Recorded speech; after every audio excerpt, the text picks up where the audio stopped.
Season begins as it blossoms in the spring, full of anticipation and optimism.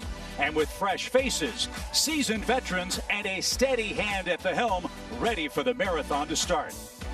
It blooms in full in the summer, when all the hopes and dreams occur. Unbelievable! Freddie Freeman with a grand slam! And yes, heartache too. Mike Soroka went down in a heap, and he is on two knees on the infield grass. Oh no. This season is like no other, steeling the spine in preparation for the most important season ahead. And now, as the calendar at last turns to autumn, those brightly colored hopes and dreams tonight can become reality as a third straight divisional title is within reach. Tonight, the Braves' magic number is 2. This chapter could end tonight, but still, there are so many more stories yet to come.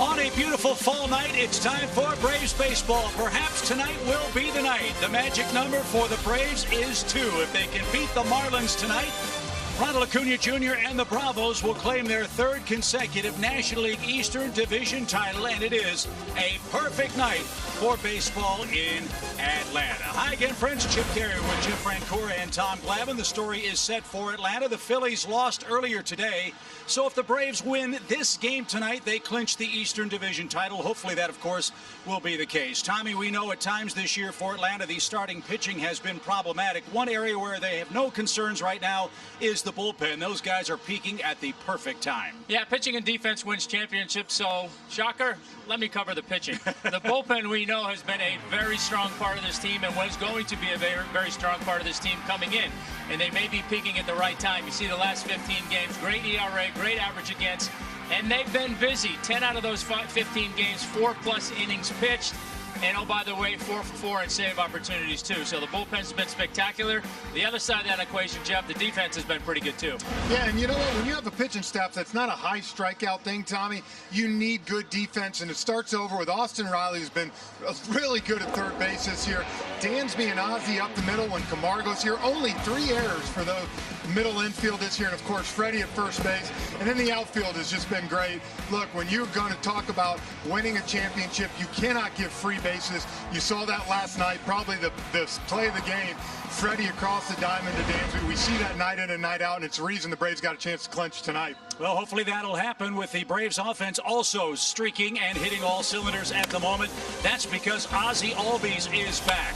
The booming bats of the Braves look to finish off the East tonight. It's Game 2 of our Braves-Marlins series. Kelly Kroll and Paul Byrd are coming up next. Atlanta Braves baseball is brought to you by Yellowwood. If it doesn't have this yellow tag, you don't want it. By the All-South Highway Safety Team. Always wear your seatbelt. And by Xfinity XFi. Blazing fast Wi-Fi with no curveballs. We welcome you back to Truist Park, a big Tuesday night showdown between the Braves and Marlins as Brian Snitker's club has a chance to clinch the division tonight. And you just heard the guys talking about how great the defense has been. And a few of those gentlemen on the infield, they've also been producing big time at the plate, Birdie. I don't think you could miss the kind of things we've been seeing from Ozzie Albies every night. Since his return 12 games ago, 89 runs this offense has produced, and he's hitting .367 in that span. He's amazing. He is the spark plug, and I love watching him play this game because he is so much fun. He hustles pound for pound. Got to be the strongest guy in the league. He can go deep from both sides of the plate. Keeps everybody on their toes, a lot of energy, and I love seeing him back healthy, being part of this lineup. Look at that average last 12 games, simply phenomenal. Not the guy you want to see in the 9-hole. And then meanwhile, here's Austin Riley, who just, you want to talk about popping the bat. And then what we're seeing at the hot corner right now, I think you got to show him a little love too, my friend. Absolutely. Austin Riley, so much better this year at the breaking ball, hitting .291 on that slider, which he struggled with last year. You see the average in the last 6 games. Even when he gets out this year, it can be a 10, 12 pitch at bat. Love to see him out there. And you said bottom of the lineup. I mean, if I'm pitching after facing an MVP candidate, then I got Ozuna, and I didn't even mention Acuna. My reward is I get to some studs at the bottom part of the lineup, and when you have a lineup like that, every now and then you put up 29 runs. Every now and then. I would take 29 runs tonight because I know you brought the champagne. I'm ready. We're ready to go out here. Game 2, it's a big one between the Braves and Marlins. We've got first pitch, lineups on the way right after this. Stick with us.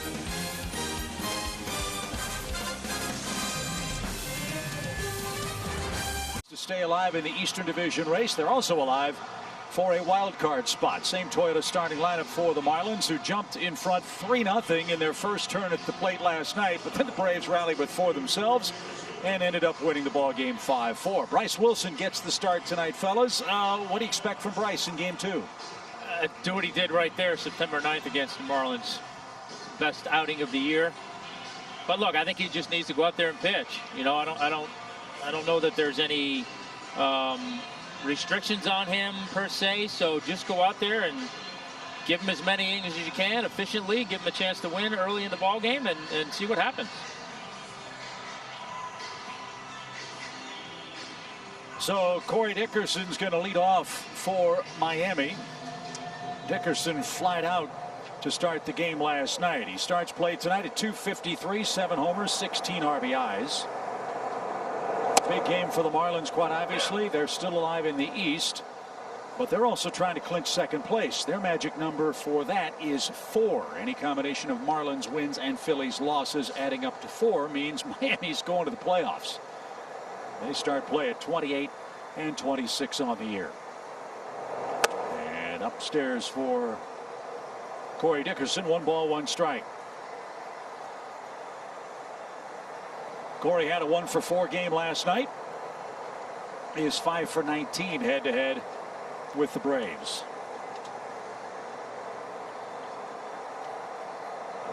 And a line drive the other way gets the game started. A 95-mile-an-hour fastball. And Dickerson has hits in 16 of his last 20 games. Inauspicious start for Bryce Wilson. 1 on, nobody out. Jeff, what are your 4 keys for Atlanta tonight? Well, with some of the pitchers going down, here's an opportunity for Bryce tonight. 1 week left of the season. Go out and make the most of your opportunity, and got a chance to clinch our 3rd straight NL East tonight. Get the job done. Don't wait. Starling Marte is the batter for Miami. He had one of the critical at-bats last night. The hardest hit ball of the game was that line drive to Austin Riley with the bases loaded. Good thing we had a man there. Exactly. Been there for 100+ years. Well, I think we all aged about 100 years when he came up to the plate. Things were looking dicey for the Braves late, but they got it done. Bullpen held on after that remarkable Freddie Freeman Dansby Swanson double play that got Mark Melancon out of some 9th inning trouble. So Starling Marte, the batter, hitting .290, 5 homers, 26 knocked in. And another strike has Marte in a 0-2 hole. That's a really good pitch right there.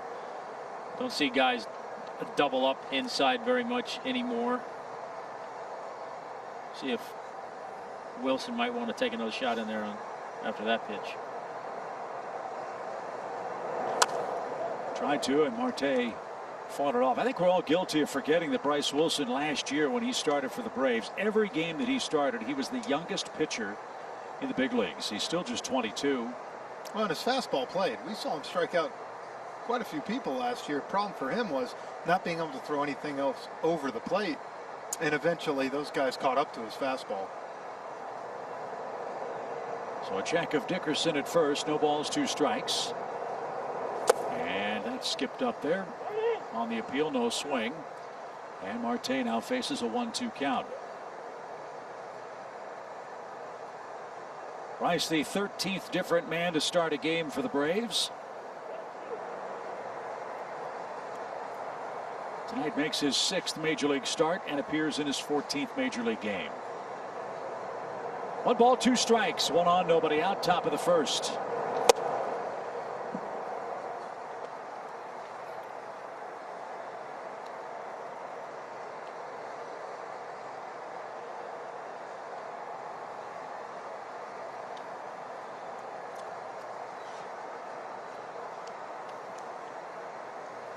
Marte acquired from the Diamondbacks at the deadline, fought that off, and back to the screen we go. Still 2 balls, 2 strikes. He is pounding Marte in right now. Yeah, he is. I mean, I think for a lot of guys, it's hard to pound guys on the inside part of the plate, or any side of the plate for that matter, because their command is so spotty at times. But so far, Bryce feeling good about that fastball command, and he's been in Marte's kitchen quite a bit. Looks like they're going in there again.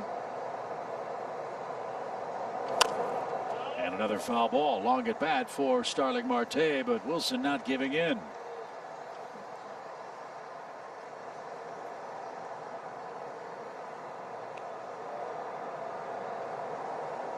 Brian Snitker and the Braves start play tonight 32-22. 16 wins, 8 losses at home. They can be champions of the East with a win tonight. The pitch is caught on a miss. Boy, that was a good sequence. Took a little longer than Bryce would have liked, but I'm sure he's happy with the result. To swing and a miss, 1 on, 1 out. Well, that just shows you the confidence. Like I say, he's gotten his fastball at the moment. I mean, he just lived in there against Marte, and Marte fouled a couple off, but wasn't able to get that one. 94 with a little bit of sink on it. Swung over the top. Great pitch. And I love how you keep going back in there. You know, after throwing 4 or 5 and he's having some bad swings, why risk throwing a slider and hanging it? Keep going in there. Garrett Cooper is getting the start at first base for Miami tonight. Jesus Aguilar is the DH. And Cooper's moved to the number 3 spot after batting 6th last night, where he went 1 for 4 with an RBI.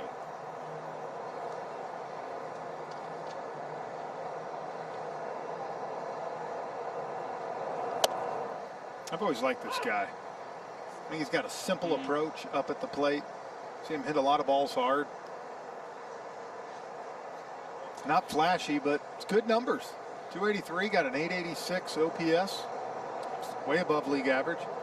He was languishing in the Yankee system. No place for him to play in New York. So Gary Denbo and Derek Jeter's group got him from New York. And now Cooper putting up good numbers in South Florida.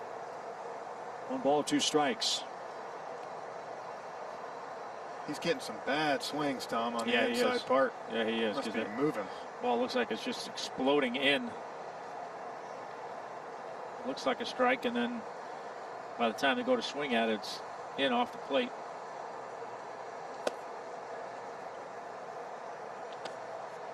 First one that he tugged a little bit there. Can't imagine how tough it is for guys like Bryce Wilson to come in and pitch in the major leagues. I know he's been able to throw on the side. I know he's been able to throw at alternate site simulated games, but that's not game competition. As he just struck out Cooper on a high slider, and Cooper disagrees again. He has not been happy with the strike zone in this series, and he's left shaking his head as Sean Barber rings him up for out number 2. That's a good pitch. If it was off the plate, it was barely off the plate. And what happens there, though, as a hitter, you're seeing the ball come in. So when you finally do see that, it seems so far off the plate, and that's why it's such a great sequence for Bryce. So after the leadoff hit, back-to-back strikeouts, Matt Joyce is the hitter. He jumps at the first one, skies it to left, and Wilson's going to be out of the first inning with no damage done. Good start for Bryce and the Braves. Atlanta's offense goes to work next. Pitch. And now the Braves are coming out of their dugout looking at Urania.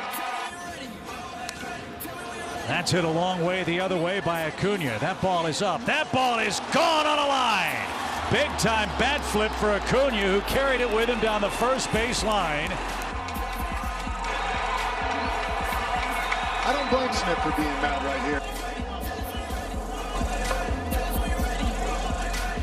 So anytime you face the Marlins and anytime you face Jose Urania, you think back to the head-to-head history between the Marlins starter and Braves outfielder Ronald Acuna Jr., who has 5 of his 18 career leadoff homers against the Marlins pitching staff. As you'd expect, he's back atop Brian Snitker's Toyota starting lineup, a lineup that put together some terrific 2-strike approaches last night. And I wouldn't expect anything from Urania in this game. He, in fact, said after he plunked Ronald earlier this year that he has to pitch inside to keep Ronald honest. No, he has to pitch inside, and you know, he certainly had one get away from him and one that looked pretty intentional. You saw his numbers there against the Braves overall. That start, it'd be interesting to keep an eye on. That start on the 7th that he pitched pretty well against the Braves. 53% fastballs, 40% sliders. His other 2 starts not so good. Real heavy on the fastballs. Or his 2 starts since then against Philly and Boston were real heavy on the fastball. So it goes right after Ronald with a 95-mile-an-hour fastball, and the Braves' first inning is underway. Those are Ronald's season numbers. He went 1 for 3 with a run scored last night.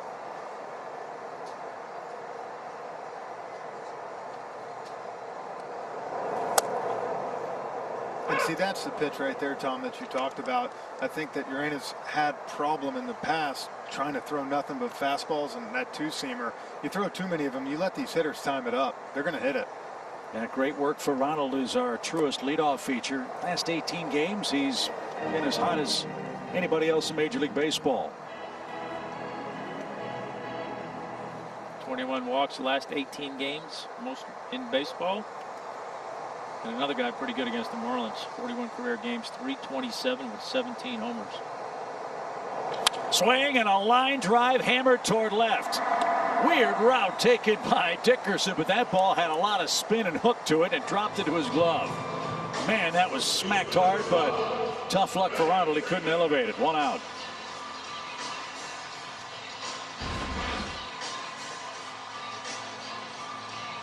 Yeah, got all spin around in the outfield. Thank you. For him, he was playing so deep in left field that he was able to spin around. The ball was hit too hard by Ronald. I'm going to say that's one of those ones that was just hit too good. Freddie Freeman, first pitch, bounces one up the middle, right over the second base bag. And Freddie now hitless in his last 12 at bats. He's quickly a second out. Yeah, Ronald 111 off the bat. Smoke. So big sigh of relief for Urania. He's got the first 2 of the 3-headed monster in the Braves lineup. Acuna and Freddie Freeman. Now Marcell Ozuna is coming up. Marcell also had a hit in 4 tries last evening. Another Brave that feasts on the first pitch. And former teammates square off. Jose Urania and Marcell Ozuna here. And that drops in for a strike. Urania has only made now 4 starts this year. He was one of the many Marlins that was sidelined with COVID-19. He is winless on the season, a 6.0 ERA. Last time out, pitched one of his better games. 93 pitches against the Red Sox, allowed 2 runs in 5 2/3 innings. A little more Urania-like. High fly ball hit deep toward left center field. Dickerson will watch that one sail away. Ozuna hits a solo homer with 2 outs, and the Braves strike first in the first.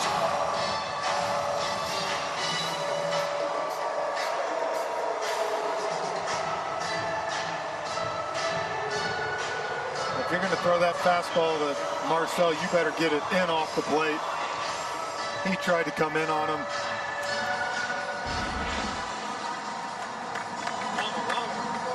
Yeah, I mean, he's similar to Ronald in that regard. You have to pitch him in. You have to. But you're flirting with danger if you do, and if you miss over the plate, that's what's going to happen a lot. He's so quick on the inside fastball. 434 feet on that blast for Ozuna, his 16th of the year. That pulls him into a 4-way tie for the most homers in the National League, with his teammate Adam Duvall, Mookie Betts, and Manny Machado of San Diego. So just what the Braves hope for. They've got a lead, 1-0. Yet another Atlanta homer this month. They have done that a lot. Braves have hit 46 homers, have now scored 141 runs in September.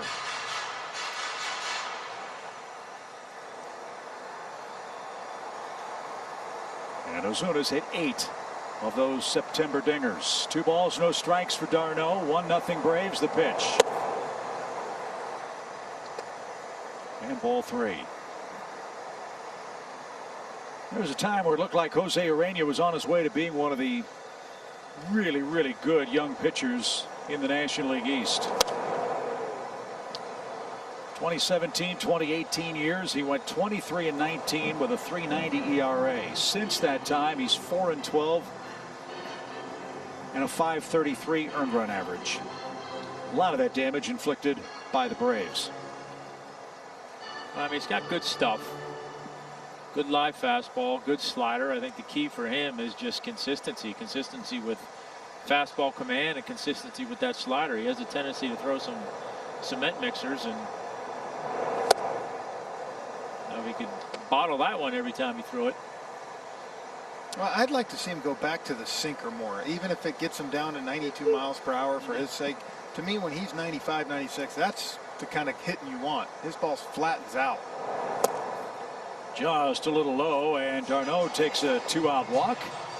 And Adam Duvall is coming up.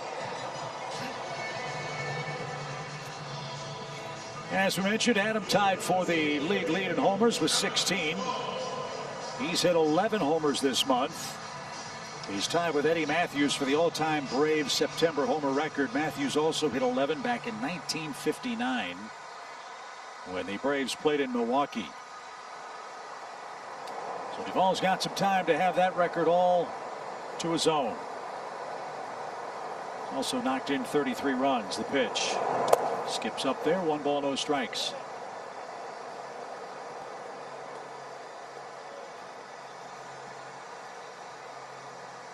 Braves have won 8 of their last 12 games. They've outscored their opponents 90-61 in that stretch.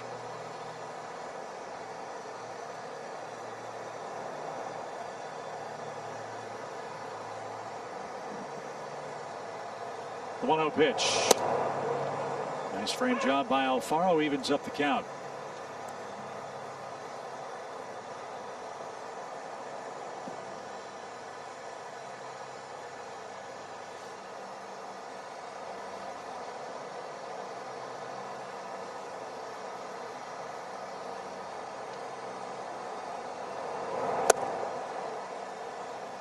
Pretty good pitch, but called low. 2 balls and a strike. Yeah, it was a better pitch than the last one.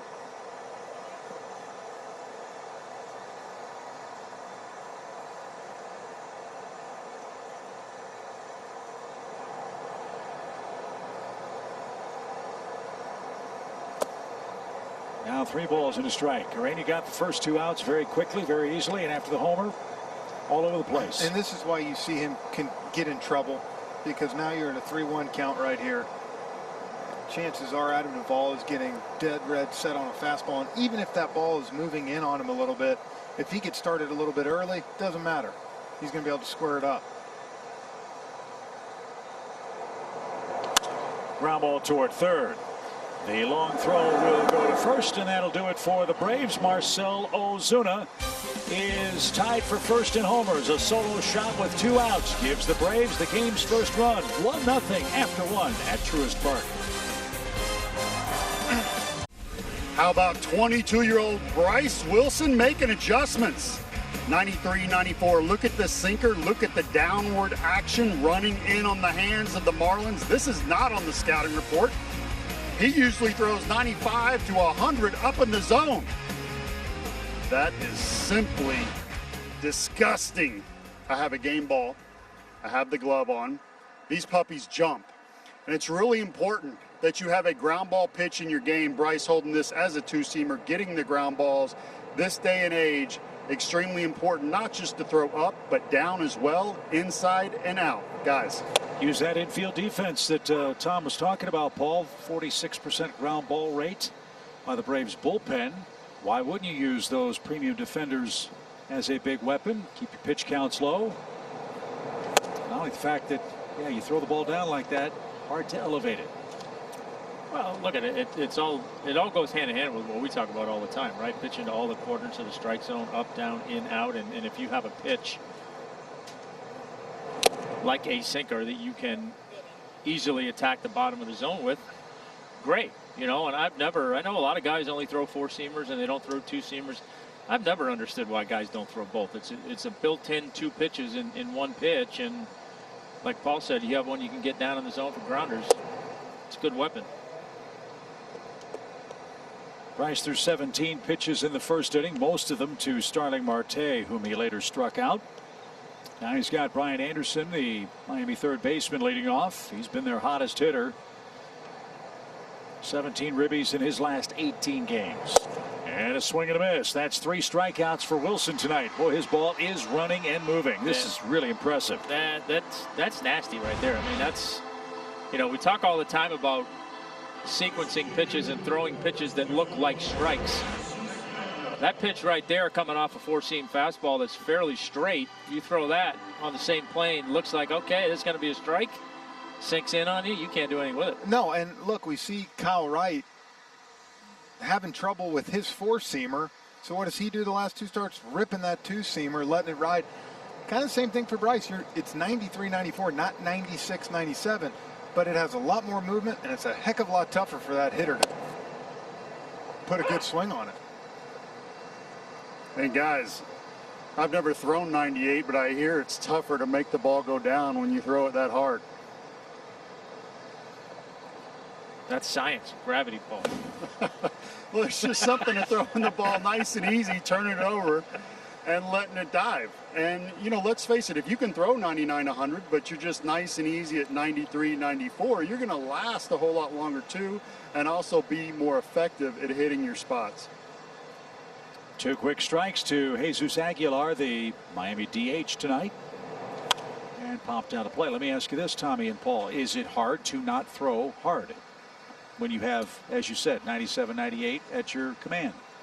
I mean, for me, you know, yeah, it is hard. And that's something that I learned, you know, I learned how to do after getting my brains bashed in my first year in the big leagues. I learned how to not throw max effort and throw the ball where I wanted to. Did I lose a couple miles an hour? In the air toward right center. That's going to get down and roll to the edge of the warning track. Aguilar's not going to try to stretch that to a double. Good play by Markakis to cut it off. It's a 1-out single for Miami in the second. Yeah, to finish my point, did I lose a couple miles an hour? Sure. I went from 90-92 when I got in the big leagues to 88-90. I see that ball, first ball, he's elevated really by accident. But the trade-off was I was able to throw the ball where I wanted to more often, which led to more success. Now, the other side of that was, you know, I would pick a spot 4 or 5 times a game to a right-handed hitter where it's like, okay, I'm going to let it fly, and I'm going to throw it as hard as I can. But I just got away from doing it every pitch. And I think it's something you have to, you can't just do, you have to practice doing it. Rojas, the hitter. Braves have been very careful with him. He walked a couple of times yesterday. And with good reason. This guy wears out the Braves. 7 out of 16 at the plate with 2 RBIs.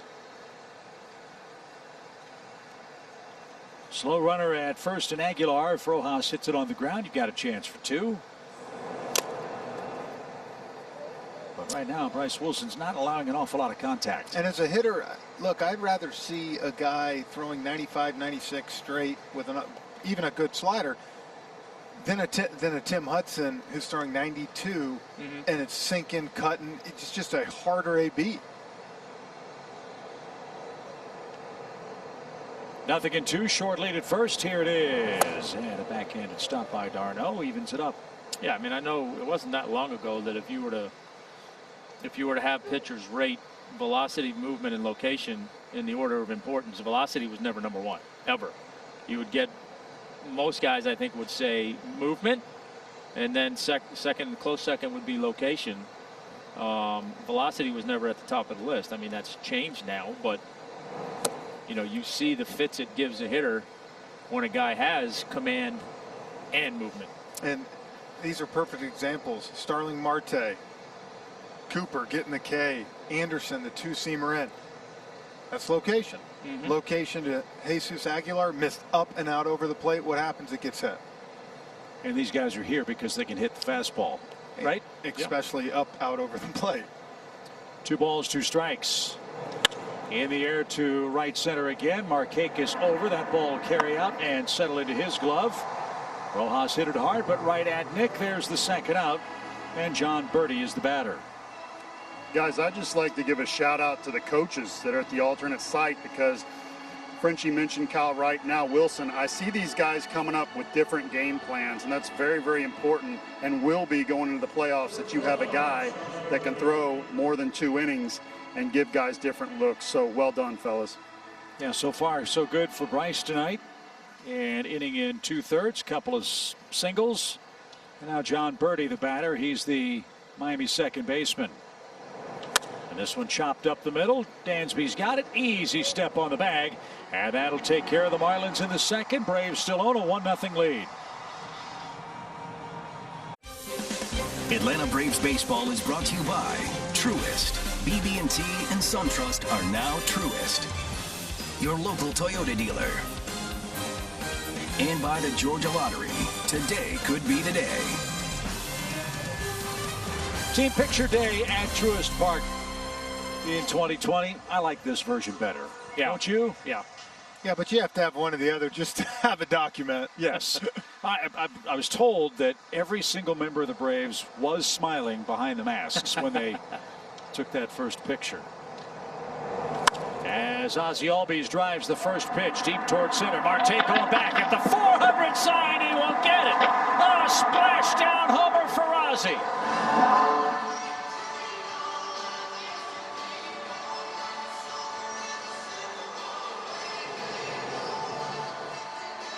Little more breathing room for the Bravos. 2 long solo homers. It's 2-0. They didn't waste any time. First pitch looked like a 2-seamer that ran back out over the plate. Now a slider. Yeah, a little slider. Didn't do much. Hung.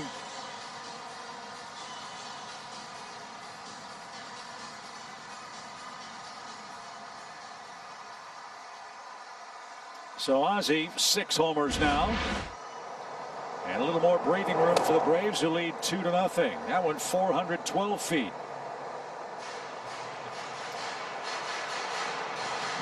Man, oh man, oh man, this is Braves offense dynamic and powerful. And as you guys said so aptly last night, there are no easy places for an opposing pitcher to hide right now.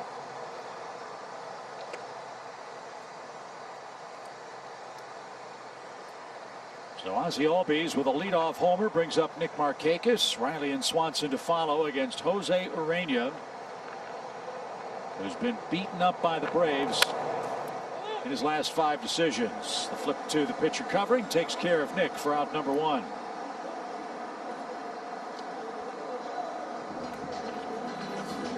Talking about Bryce Wilson and location, I think you said it last inning, Tom. This is a perfect guy, Jose Urena, on. His big thing is location. If he can hit spots with his stuff, but you see he missed first pitch to Ozzie. Same thing to Ozuna. You do that enough with this kind of offense, you're going to get hurt. Well, yeah, I mean, and that's the difficulty, particularly with this lineup. You know you're going to make some mistakes, and you know you're hoping you're going to get away with them. This lineup's making it hard for you to get away with too many of them. It's a lineup that, yeah, they'll beat you with bases on balls. They can hit the ball the other way. What makes them so dangerous too is what you saw Ozzie do. This group 1 through 9 is not afraid to pull the trigger on the first pitch, just like Ozzie did. And they have made Urena pay with a couple of solo homers, and that missed badly inside. 2 balls and a strike.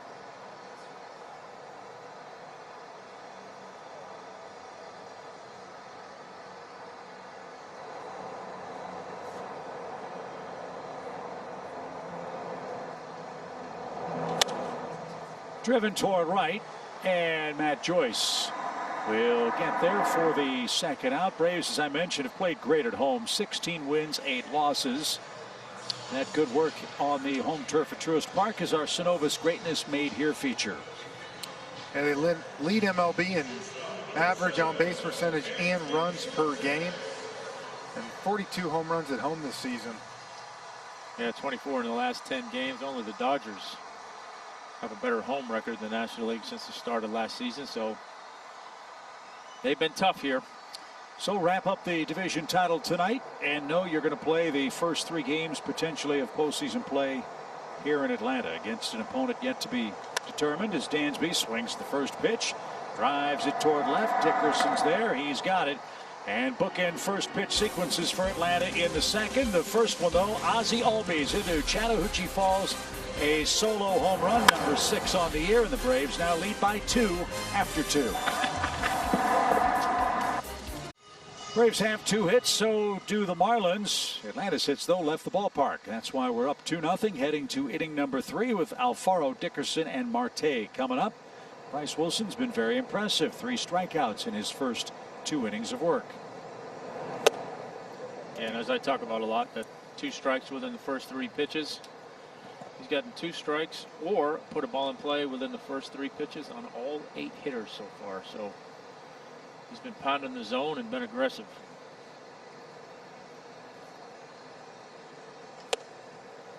Right on by, 1 ball, 1 strike. I love that stat, Tom. We call that the Glavine stat. We saw Tuki Toussaint have a great game where he did that and pitched his most effective performance for the Braves early this year. Versus the Blue Jays. Went 6 innings or so. 6 1/3, I think. Yeah. Looked almost unhittable. As Wilson ready with his 1-1 pitch. I think we all get wrapped up so often with, oh, he's got to throw strike 1 all the time. Right. That's the opposite of what that stat indicates for you, right? Well, you know, I mean, strike 1's important, but you can't throw a, you know, oh, hey, here's strike 1. You know, I will say this, in today's game more so than when I played, guys are much more aggressive on that first pitch than they were when I played. So, you know, that makes it a little bit tougher. But again, strike 1 is important, but it's got to be a quality strike. Sometimes you may not throw a strike, but you're doing it with a design because you've got a guy that's ultra aggressive and you're trying to get a chase even though it's the first pitch. So I think, to your point, you get caught up a little bit too much in that first strike thing, whereas if you think more, okay, I want to be ahead and I want to be ahead as much as I can and quickly, because that gives you so many more options.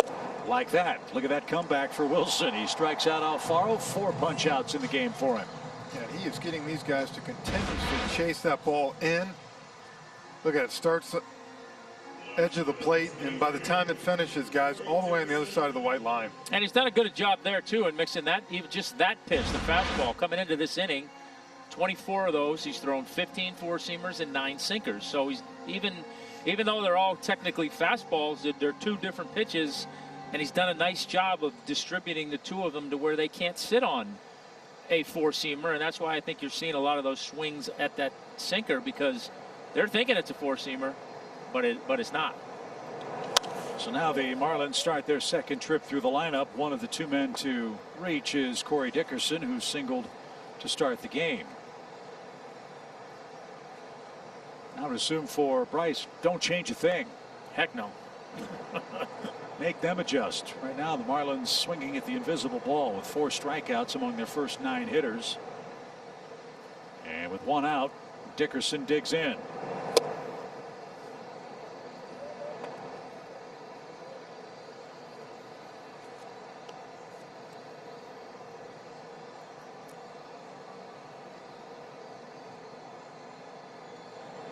Wilson's gotten 10 swings and misses out of his first 39 pitches, all of them on those fastballs. That's a great ratio. And he paints a corner, and there we go. 2 strikes, first 3 pitches. And it's a good matchup for Bryce, this Marlins team. 7 out of the 9 hitters today, right-handed hitters. And if you've got that little 2-seamer running right now, he can really try to take advantage of that.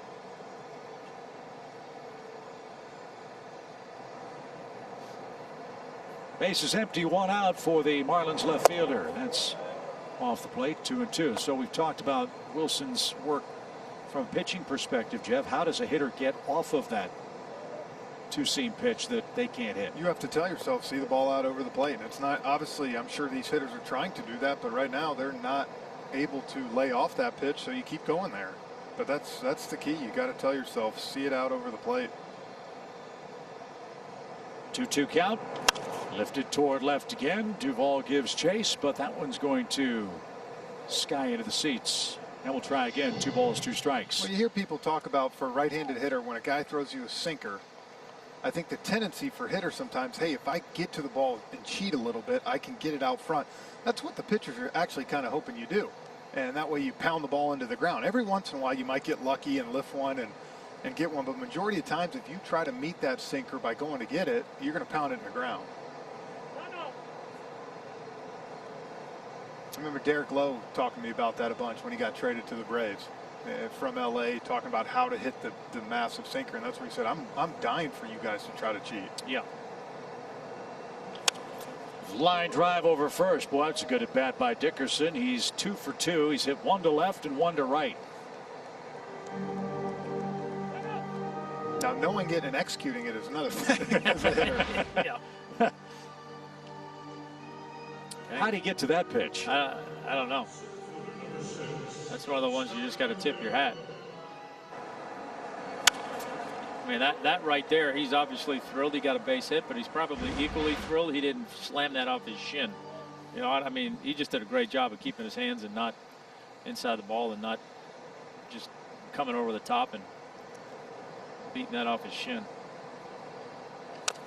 Well, the longest at bat of the game came with Marte in the first inning. Took Bryce, what, 9-10 pitches? It was 8 pitches, I beg your pardon, before Marte struck out. And Bryce has been unrelenting, keeping the ball in or half under his hands. Yeah, I'm sorry, Jeff. That'll be interesting to watch this at bat. I'm with Jeff. Don't make adjustments unless they show you. But this might be a guy that you are a little bit different on this time around. He's got him so conscious on the inside part of the plate right now. It'd be interesting to see if maybe he takes a shot away with that slider or even a two-seamer away. Well, you saw the first pitch to him, 94 away, and his rear end was kind of bailing a little bit, and that's what I'm saying. And maybe you can get him now going back in there and get him to roll over to Austin. Popped up. First base, Freddie Freeman has all the room in the world, and Marte is retired. That's the second out. And now a quick message from Bojangles. Feed the whole family with a big Bo box. It's Bo time. Bryce has his second out. Here's Eric Cooper. We won't be sending any greeting cards to the umpiring crew in this series. He's been complaining an awful lot. Hope that doesn't help him if there's another close call. He was caught looking in the first inning. That was Bryce's second strikeout of the night. He has 4 so far. The pitch. Right down Broadway, strike 1. And see, you'll get some of those too, right? That ball's not really where he wanted it, but because they've seen so many that started on that plane and finished in off the plate, he thought, okay, that's going to be a ball, but that was the 4-seamer that stayed there. Broken bat. Ozzie will handle a slow roller. Wilson is through 3 with a 2-0 lead. He's pitching a beauty on what could be a clinching night in Atlanta.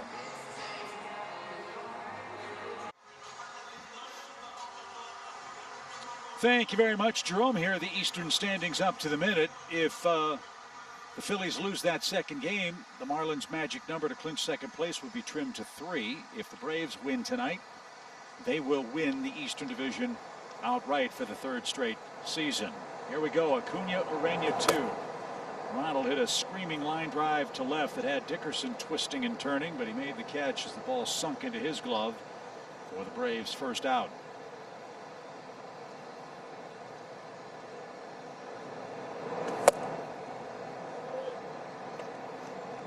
Two balls, no strikes.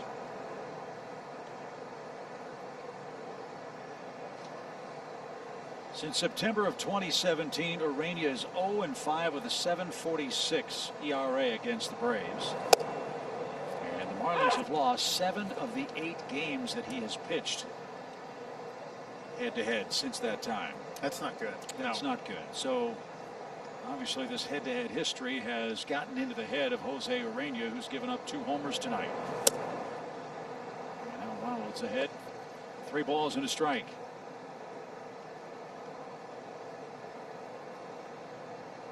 Freddie Freeman next. Ozuna to follow. Marcel's hit a solo blast. That came with 2 outs in the Braves' first. 3-2. Well, last time up, Ronald smoked a slider. He just blew a fastball by him. I got to believe he might let another fastball eat right here. He did, and Acuna didn't get it. So that is Zerania's first strikeout of the game. That was an impressive sequence. One away. Yeah, not a whole lot you can do with that. 97. Best fastball tonight. Yeah, down, knee high, outside corner. That's one you're just hoping to foul off.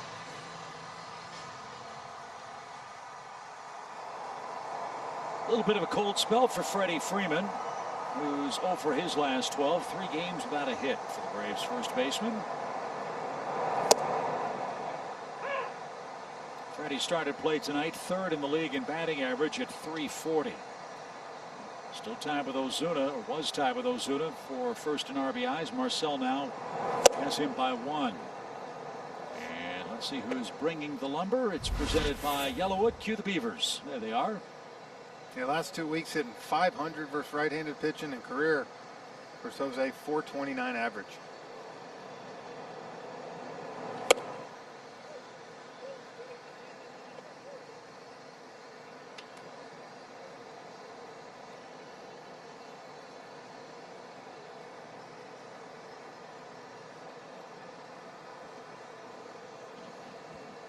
Freddie has 10 hits against the Marlins pitching staff this year. And reached out and struck out for out number 2. When Freddie starts doing that, you know he's not seeing the ball real well. You can see it roll over, backside flies out. That was you got to give a little credit to Urania there. That was a pretty good sequence. He painted a couple fastballs away, took a shot at one up, missed, went back out there. I think that ball ran a little more than Freddie was anticipating, but those are some pretty good pitches. So the National League RBI leader is Marcel Ozuna with 49. It came on a home run. This one is scorched toward Joyce Ian Wright, and Urania has an easy inning. Matt had some trouble with the lights. 3 up, 3 down in the Atlanta 3rd. Zaxby's indescribably good play, some timely defense here in the 9th. Runner on, chopper back to the mound. You see Melanson throw to first, and then Freddie over to Dansby Swanson, the heads-up play covering 3rd there to tag Harrison for the 2nd out. And, well, you know the rest as the Braves won last night. But after the game, Melanson asked about that play, and I loved his sense of humor, saying, you know, Riley had no credit, was giving me no credit, fielding my position. You know, if he'd have just stayed over there, it wouldn't have been an issue, guys, but I guess he had no confidence in my defense.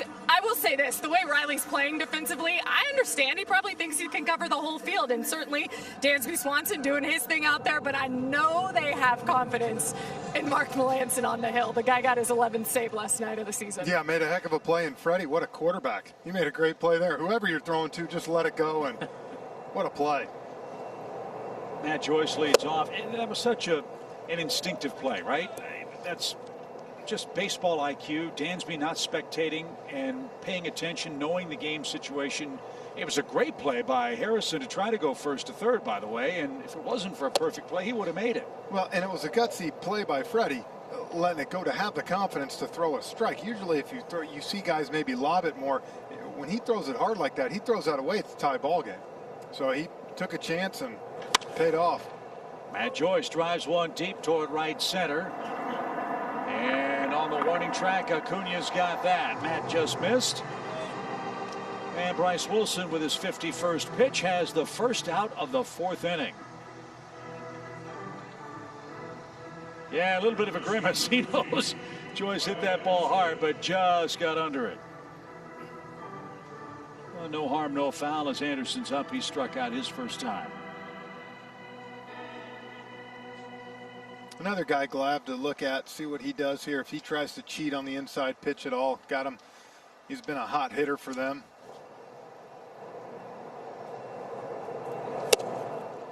Yeah, he pounded him inside the hole at bat, that first at bat. Got him to strike out, so see if there's a subtle little change here, a little change there. First pitch slider away, now going right back in. And got a ground ball too short. Dansby's got it. Quick release.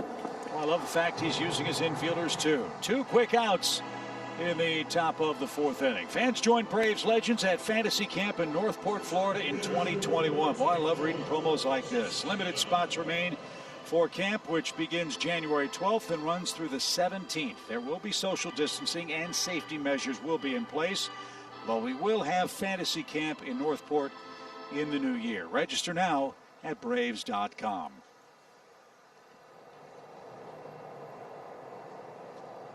Here's Aguilar. He singled to right his first time up. And folks, I can tell you that Braves fantasy camp is first class. It is an absolute blast. Well, I was going to say, there's definitely going to be social distancing. There'll also be some social drinking going on. You got that right. And storytelling. Not that there's anything wrong with either one of those things. The pitch is fouled straight back. You know, you guys are sitting with a Braves fantasy camp champion. Are we? Yes, you are. Wiley went? Nope.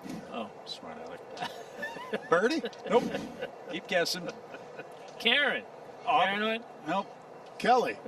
Maybe. When did you do that? About 7-8 years ago. And Bobby Wine was our camp teammate. Did you get any hits?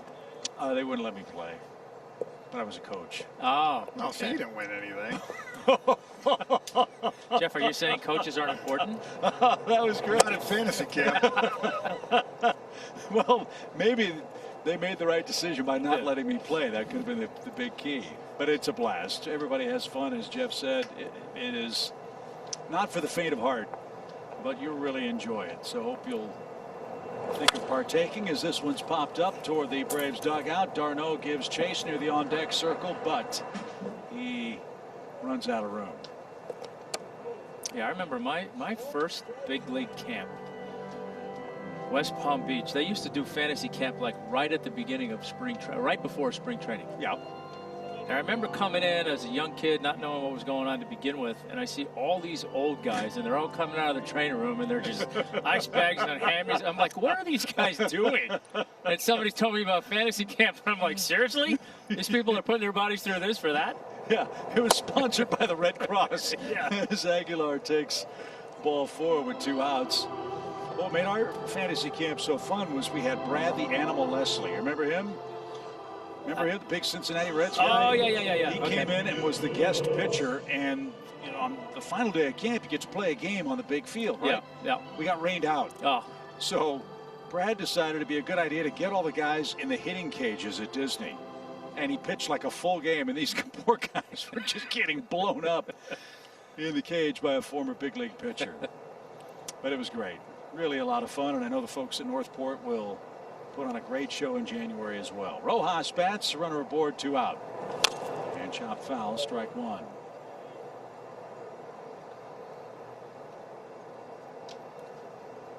Wilson's line, very impressive. No runs, 3 hits. He's walked 1, struck out 4.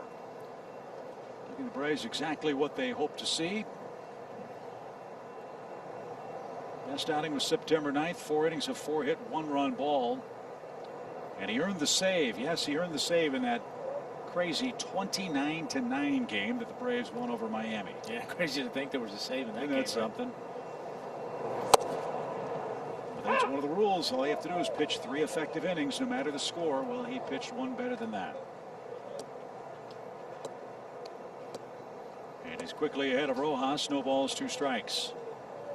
Braves lead on 2 solo homers, 1 by Ozuna, 1 by Ozzie Albies. Those came off longtime nemesis Jose Urena, who's still out there for the Marlins. No balls, 2 strikes. And strike 3 inside corner, 3 pitches. Rojas, he starts to grumble. Boy, the Marlins are betwixt and between and trail 2-0 in the 4th. Offensive season gets things started, fellas. It's Travis d'Arnaud. Yeah, you see his ranks this year among National League catchers. If you're first or second in a lot of those categories, you know you're having a great year, and Travis is having a fantastic year. Reached base safely in 11 straight games. And those numbers are missing the first week because of COVID. Yeah. Yeah, he didn't he have got it. a late start. He didn't have it, but it was suspected, right? Both he and Tyler Flowers missed the first Yeah, they week. were around it or exposed, whatever the words.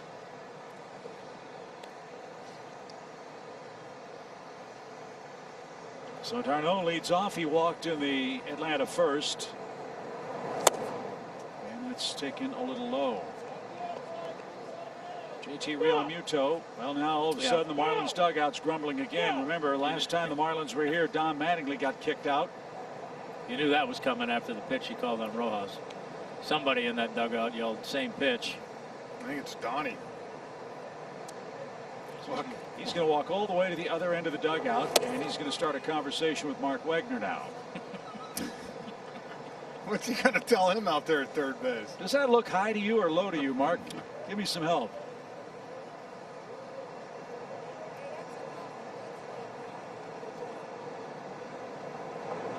Fouled off the catcher's shin guard. 2 balls, 2 strikes. Well, look, that just tells you the importance of these games for the Marlins. They are fighting for every pitch. Look, in this time of year where every game counts, every pitch counts for a team that's fighting and scrapping and is right now in. For a team that hadn't been in this position Correct. in a long, long time. So these are meaningful games for Atlanta, too, but at the same time, this is a team that is trying to find its way in the playoffs. And the fact that they've gone through what they have and are here is really remarkable. Anderson handles a worm burner and takes care of d'Arnaud for the first out for the Braves in the 4th. Adam Duvall hits. He too is grounded out to third and is 0 for 1 in the game. Ureña's right at the ship after the Albies homer. He's now set down 7 straight. Let's see if Duvall can change that.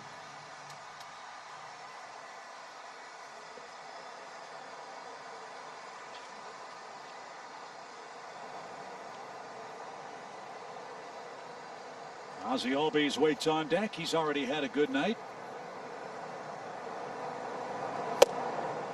And there's an inside corner strike. 0-1 for the Braves left fielder Adam Duvall.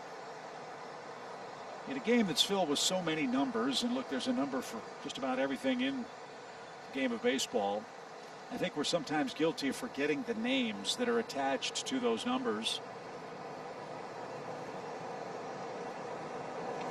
You start seeing guys like Nick Markakis pass Babe Ruth in hitting categories, and you see Adam Duvall tied with guys like Eddie Matthews for single month home run records. It's just eye-opening. As great a player as Eddie Matthews was, he's tied with him with 11 homers in September. In case you wondered, the Braves single month home run record is 15 by Joe Adcock. It was in 1956. The Atlanta record, a name more familiar to Braves fans perhaps, that one's back our way. Bob Horner in July of 1980 hit 14 home runs. It's a good month. Yeah. Was that the year he hit 3 or 4 in a game against the Expos? No, I think that was in '86. That was my first Braves game ever. Really? You were at that game? 86, yeah. You were at that game? My dad brought me. I was 2. Wow.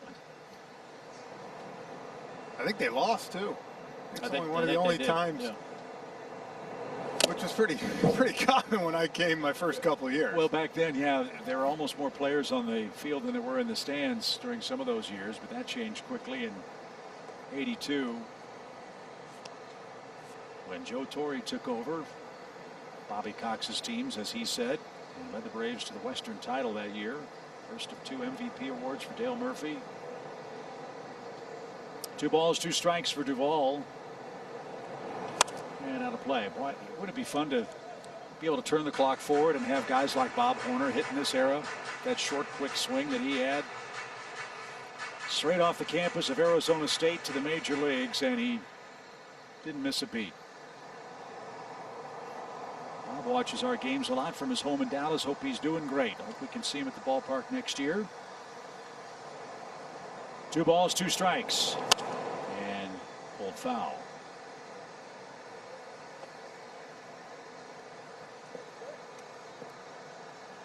Adam Duvall, 26 homers, his last 291 at bats. That's a good ratio. Yeah, the Braves lost that game in '86.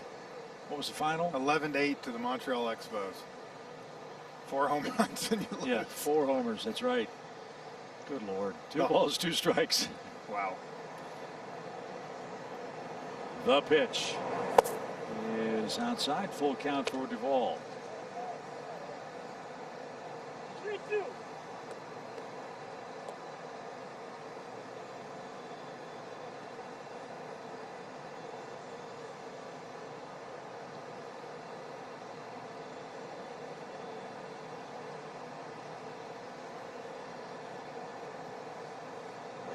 And Duvall takes ball 4. That snaps the 7-in-a-row streak retired by Jose Urena.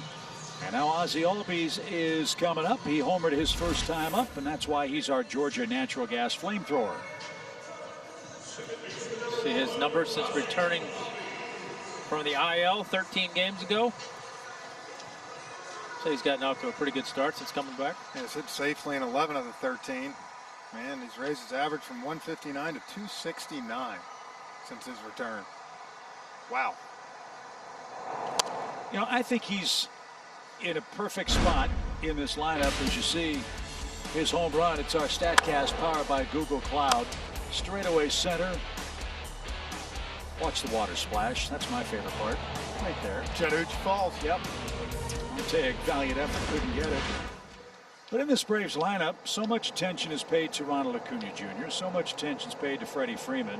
This guy just sort of sits in the weeds and does that. Guides a single to right. Ozzie's 2 for 2. Throw came into third base, and Atlanta's in business with 1 out. And I kind of like the position he's in there in that 6 hole. As you can see, he gets a ball down in the zone. I like him in that 6 hole stuck between Duvall and Markakis being a switch hitter. So depending what they try to do late in the games, if you want to turn them around, you feel comfortable about that too. So Ozzie keeps on rolling merrily along. And now Nick Markakis, the batter, he bounced out to first with the pitcher covering in his first opportunity tonight. 2-0 Braves on 3 hits. If Atlanta wins, the East is theirs. Again, a check swing. Bouncing ball toward Anderson at third. In between hop. Long throw, and Markakis is out on a check swing grounder for the second out. Productive out, though. The runners move up 90 feet.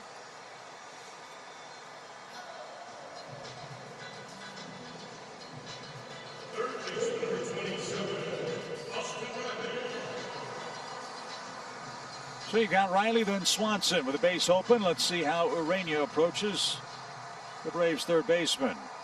This is where Austin's been so good this year. 26 RBIs, 14 of them have come with 2 outs. And he's got the whole right side to play with if he desires. The pitch is swung at late. 0-1 the count. We saw him have a great 2-out double to right field last night for 2 RBIs on a 2-strike pitch. Slider off the outside part of the plate and drove it.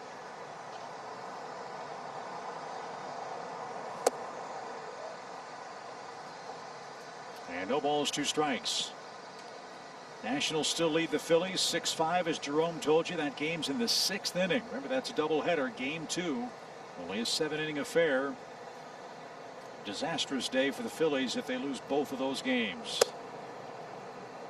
As that's outside, 1 ball, 2 strikes. Braves and Marlins, top 2 teams in the division. Miami's magic number to clinch second place stands at 4. It could be 3 if the Nationals help them out. The pitch is tipped and caught, and that will take care of Atlanta in the 4th inning. No runs, a hit, 2 left. We go to the 5th. Game is Joe Porter of Chattanooga, Tennessee. He's been a member since 2019, and Joe's favorite A-list perks are getting to interact with players and coaches and postseason ticket priority. Congrats to Joe Porter, tonight's A-list member of the game.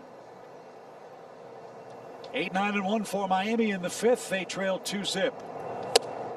It's strike after strike for Bryce Wilson so far. He's thrown 63 pitches, 42 strikes. He's walked only 1 batter. He has punched out 5 Marlins hitters.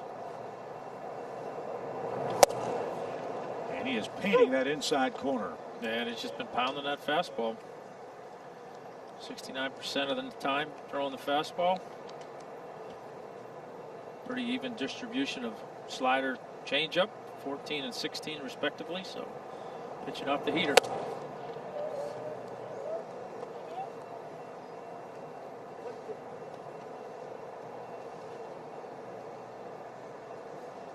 Birdie bounced into a force play his first time up, so he's 0 for 1, 0 for 2 in the series. And he takes strike 3. 6 strikeouts for Bryce Wilson, 1 away. And there's that give up on that one again, thinking that's the two-seamer is going to run in. Instead, it stays right there in its lane. Called strike.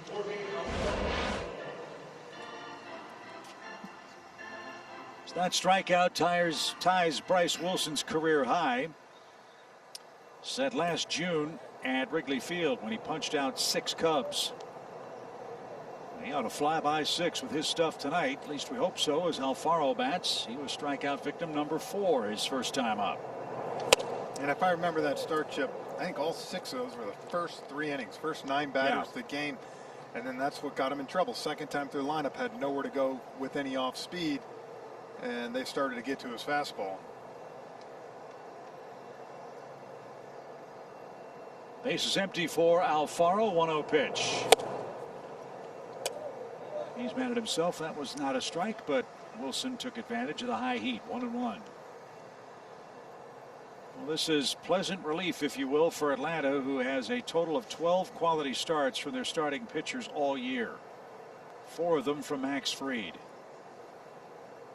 And Wilson, the 13th different man to start a game this year. Braves starters who have won a game: Fried 7-0, Kyle Wright's 2-4, Ian Anderson 3-1, and Josh Tomlin 1-2. Wilson needs to get through the 5th with the lead to qualify for his first win. And after his 69th pitch, the 70th was fouled away by Alfaro, and count stays 2-2. As you take a live look inside beautiful Truist Park on our live cam, brought to you by Xfinity.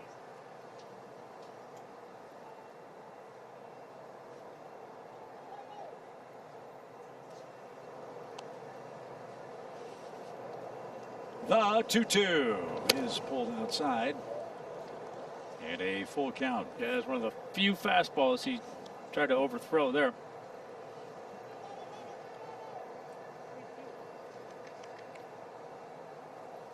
Dickerson's 2 for 2. He waits on deck. Miami has but 3 hits. Aguilar has the other safety for the Fish. The pitch is caught on and missed. There's a new career high, 7th strikeout. Alfaro's whiffed twice. Last 3 outs have come via strike 3, 2 away. Well, there that little sinker is again. Right over the top of it. I mean, that's almost an impossible. Even if he makes contact with that, it's a weak ground ball to short or third.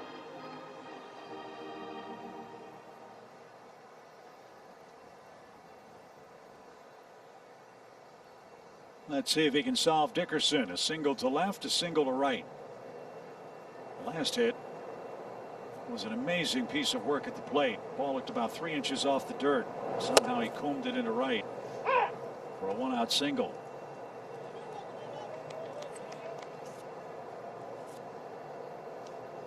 But with each passing called strike, the Marlins dugout grumbles louder and louder. We can hear it all the way up here in the booth. They are not happy with Wilson's strike zone.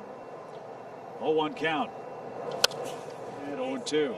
Well, the thing for Bryce is when you continue to be consistent where you're hitting it, I mean, Tom, you know this more than anybody, you might not get the calls early, but if you stay there, usually you can win over that umpire to start getting those calls. Listen, if you're, I've said it all the time, if you're consistently throwing the spot to, or throwing to a spot you're trying to throw to and your misses are minimal, you make it hard for the umpires not to start calling it. I mean, it's, you know, I just laugh when guys are all over the place and then throw one on the borderline and they want it.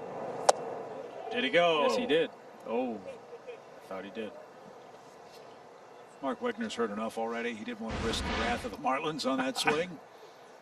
Oh boy, we've seen less called than that one. Every umpire's got their own explanation on what. Some like the wrist being broke, some want the bat head halfway through. 1-2 count.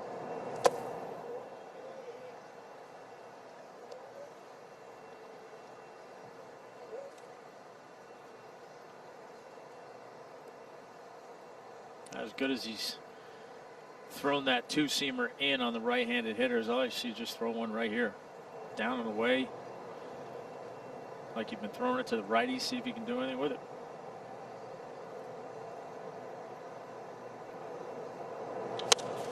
Lifted softly left side. Long run Duvall. Riley and Swanson are out there. Adams says he's got it, and he does. And Wilson's through 5 innings with a chance for his first win of the year. 2-0 Atlanta.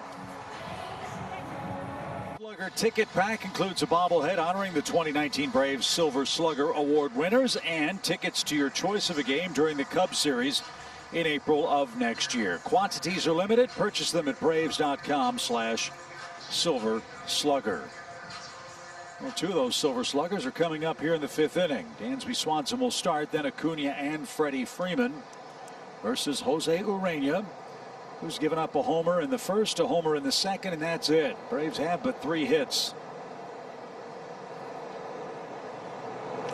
Line into center field. That's scorched. A first pitch single for Dansby Swanson.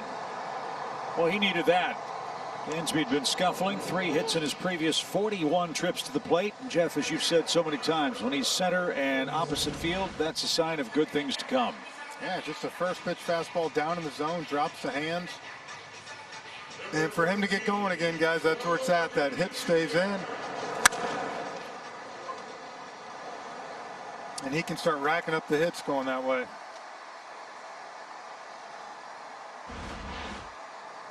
So Acuna bats. Best sequence of pitches for Urena came in Ronald's last at bat when he struck him out swinging.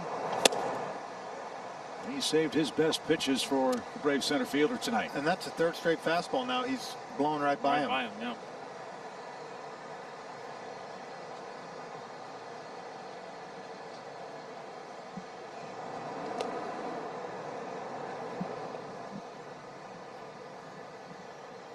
Want to keep an eye on Dansby. He's not afraid to steal a base. He's 5 out of 5. In case he decides to go, calculated risk with this part of the lineup up. Alfaro's got a strong arm. Urena throws hard. Oh, we'll see. Braves like to run a little bit, not as much as the Marlins. Braves are a much more powerfully built team. They don't want to run themselves out of a chance to put a crooked number on the board. But it is only a 2-0 game, so we'll see how Snit plays it here.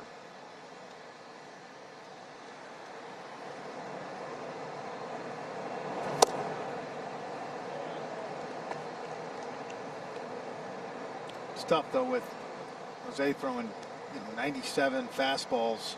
You got to pick the perfect pitch and have a good jump, as you said, with 1, 2, 3 coming up. Just missed. Acuna knows it, skied it to straightaway center, and Marte is there. Dansby fakes a tag. He's not going anywhere, and there's the first out.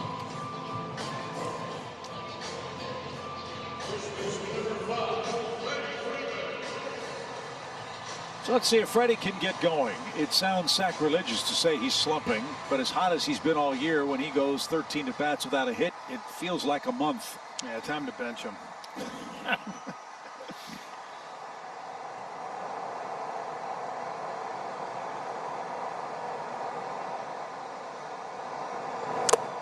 And that's tipped into Alfaro's glove, a strike.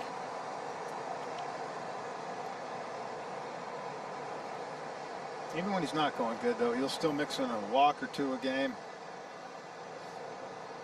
And the threat of him in there. Well, better a cold spell now than in a week and a half. And look, you knew at some point he was going to... Yeah, he's got to cool off a little cool off just, I mean, he was 35 games of red hot. So, as you said, hopefully he can mix a couple in and get going.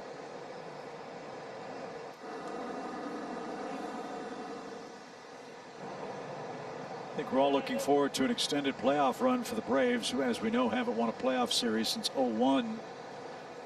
A large part of why they struggled last October was, remember, Freddie was hurt. He had that bone chip lodged in his elbow as the runner is going, and Freddie smokes one into right for a base hit. Hit and run.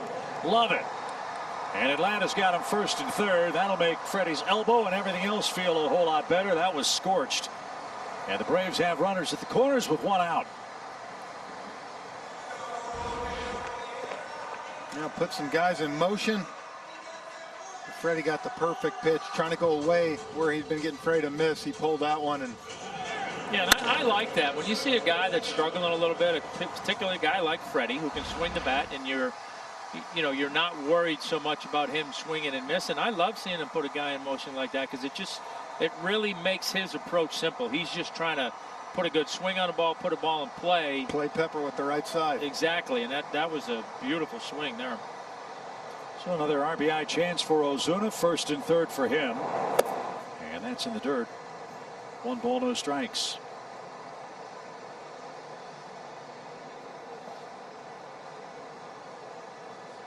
Last Brave to lead the league in RBIs was Andrew Jones in 2005. Ozuna leads the National League right now with 49 of them.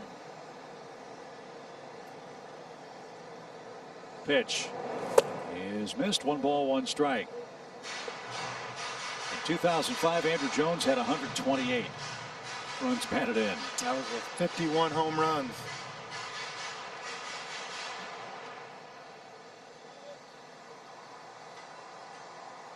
Love the fact that Marcel bet on himself with his 1-year contract in Atlanta. Seems like a perfect fit in the clubhouse. Again, we're not privy to being down there, but all indications are he loves being here and his teammates love having him. Now, whether that means the Braves sign him or not remains to be seen. I would imagine he's one of the guys that will get paid at the end of this year. The pitch is in for a strike. Out of the zone. I know this. If I was trying to get my value back and go where I wanted, hitting behind Freddie and Ronald Acuna is a pretty good place to start. Yeah, saw Josh Donaldson do it last year.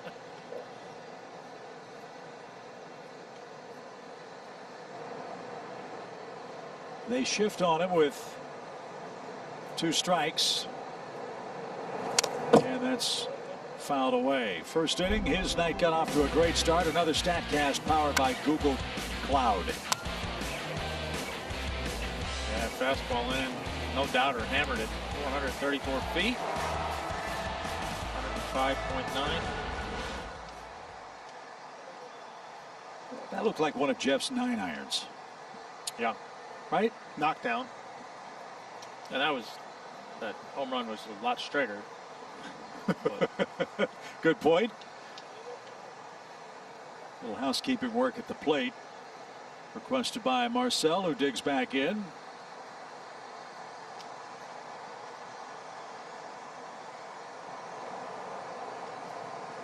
Nice to add on a run here if you can. 2-2 pitch. Doesn't throw too many changeups to righties. Try to do it that time. Yeah.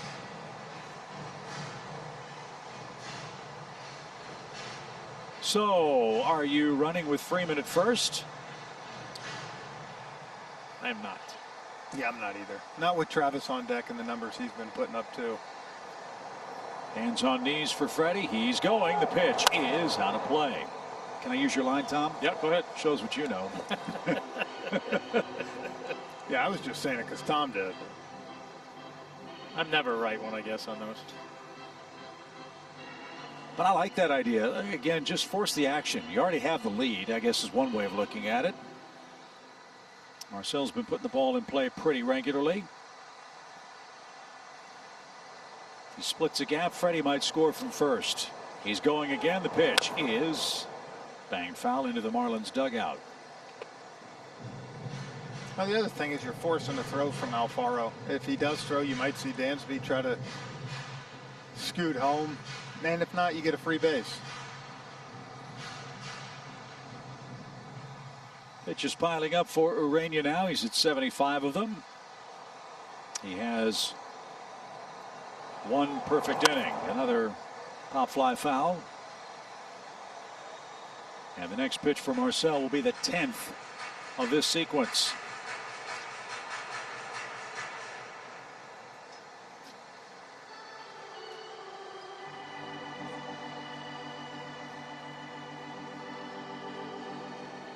It is not a humid night in Atlanta. In fact, the weather the last couple of days has been spectacular. It really does feel like fall has arrived. Temperatures in the low 70s. Most of the afternoon it was 68, 69 degrees at first pitch. And as the night has cooled, we're pushing toward the low 60s. And similar weather expected the next couple of nights with Miami in town. And hopefully wherever you're watching tonight, the weather is just as delightful. Runner goes. Again, Ozuna fouls it away. Ready getting the sprints in. He's going to need 3 or 4 Bojangles biscuits after this game. Ooh, that sounds good. I'll get them. You'll meet him there? Yep. I'll pick them up. Last night before the bubble. Good point. Ozuna digs back in. Urania to work. Freddie takes off. Fly ball down the right field line. That's curling away from Joyce. That ball is down. It's off the base of the wall. 1 run scores. Freddie around third. He's going to score without a play. They put him in motion, and the Braves get 2 more runs. What an at-bat by Marcell Ozuna.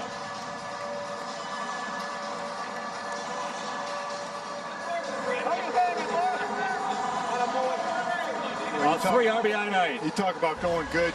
You line a home run to left field, 1 at bat. You take a sinker off the plate and line it to right field for a double and 2 RBIs. Yeah, it's just a good at bat, like Chip said. And again, same thing we keep saying. This lineup, just tough. I mean, Urania made some good pitches there and just kept fouling them off, and finally got one he could drive. 175 lifetime doubles for Marcell, who's got 51 RBIs now. Folks, that's 51 RBIs in 55 games. Do that math over 162 games. So keep adding on. Braves have doubled their lead. It's 4-0, 6 hits. And this one shot toward Dickerson and left. And he'll back up and make the catch for the second out. Darno 0 for 2. Ozuna retreats to second. And Adam Duvall's coming up. So Swanson started the inning with a single. Acuna just missed a homer, flied out to center. Hit and run for Freeman, who singled to right. Then Ozuna with an 11-pitch at bat. Doubles into the right field corner. And the Braves have 2 more in this 5th inning. And if Atlanta wins, the East is theirs for the 3rd straight year. And it is looking good midway through with Bryce Wilson 5 scoreless innings as the Braves starter. Mentioned Josh Tomlin was warming in the Atlanta pen.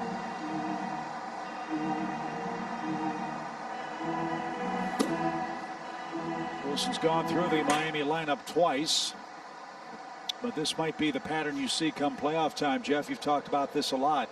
Give me 5, even 4, depending. Popped up toward Joyce and right. He's got a long run, but Matt's going to get there. And that will retire Duvall and the Braves. But 2 more RBIs for Marcell Ozuna. The Braves lead by 4 heading to the 6th. About our Bojangles Big Bo moment that belongs to 22-year-old Bryce Wilson. Go ahead and count them. This is going to be 7 Ks. He was filthy tonight. That is a new career high. The turbo sinker in, the heater down, the fastball up, the slider. He was fantastic. And let's face it, with a chance to celebrate, no guarantees, with a chance to celebrate, Braves up 4-0. Bryce Wilson answered the call in line for possibly his first win of 2020. The timing was outstanding, guys. It was, Paul. And how many of you around the water cooler had Bryce Wilson potentially pitching the division clinching game for the Braves? I did this afternoon. As we all did. But go back to late July. I don't think anybody had that in the plans, but boy, he pitched a great game. Paul said it exactly right. His timing was impeccable. Yeah, 13th starter the Braves have used this year, 2nd most in baseball, behind the Red Sox and tied with the Marlins. So Josh Tomlin is on. Starling Marte greets him with a deep fly to center, and it's a home run. Starling Marte ruins the shutout bid. The 4th Miami hit leaves the ballpark, a no-doubter to center, and it's now a 4-1 game. Well, they've been pounding Marte inside all night long. Bryce was 94-mile-an-hour 4-seamers and 2-seamers, and had pretty good success. Josh tried to go there, and at 88, 89, he didn't miss that one. And Josh didn't get it in there like he wanted to. What did that hit out there? Did you hear the sound of the ball bouncing off something? Rock. Yeah. Hit one of the rocks back there at Chattahoochee Falls. That's sounded like a hollow rock, but it was 413 feet away. A loud homer from Marte. Another loud shot. This one to Dansby, and Garrett Cooper is going to be the first out. I would imagine they are hollow rocks. You know? I mean, they're not going to bring full granite rocks in out there. Why not? Yeah, it's not Snow Mountain. Why wouldn't you bring real? I would think you've got real trees and real water. Why wouldn't you bring real rocks, Tommy? Well, you ever seen those putt-putt courses? Rocks are probably pretty heavy. Yeah. You know, I mean, I don't know structurally out there. You know, and then if you have the hollow ones and you want to change things up a little bit, maybe you can move things around and give it a little different look. That's exactly. a good point. I told you, those little putt-putt courses, they do it all the time. Sounds like an investigative report opportunity for Paul Byrd. As Matt Joyce goes to work and takes strike. Josh Tomlin has been such an integral part of the Braves for the last couple of years, not just with what he's done on the mound, but what he's done behind the scenes. He's a man that's pitched in the World Series. He's pitched for some really good teams in Cleveland and here in Atlanta. And the job he has done with A.J. Minter, getting him straightened out, as it were. The suggestion to Kyle Wright to pitch off the first base side of the rubber. As this one's whacked into center for Joyce, a base hit with one out. He has been invaluable in so many ways, almost as another pitching coach, if you will, and a guy that can be a captain of your bullpen.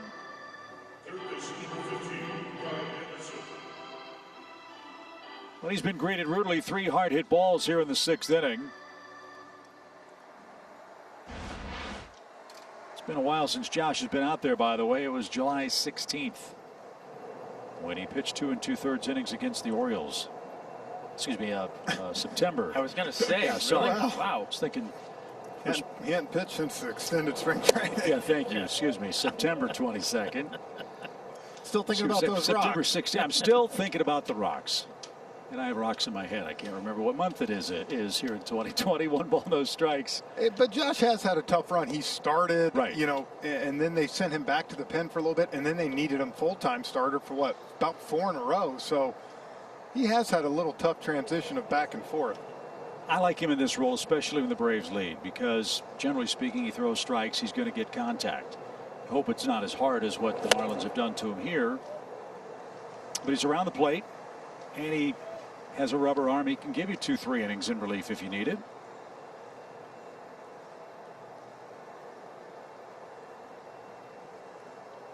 Anderson 0 for 2, has a 1-1 count. Miami has their first run, a Marte homer to center. And that didn't feel good. Darno took some punishment.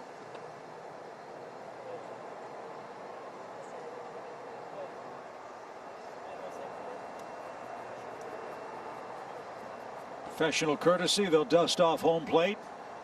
Give Travis a few more moments.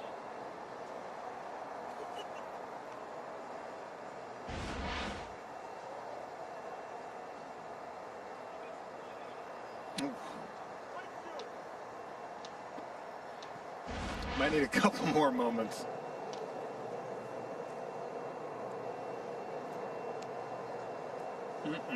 One ball, 2 strikes for Anderson.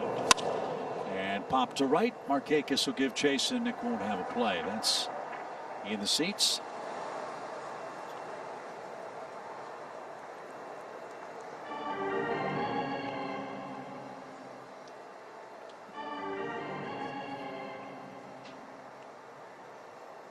That particular foul ball is why the catcher's gear is called the tools of ignorance.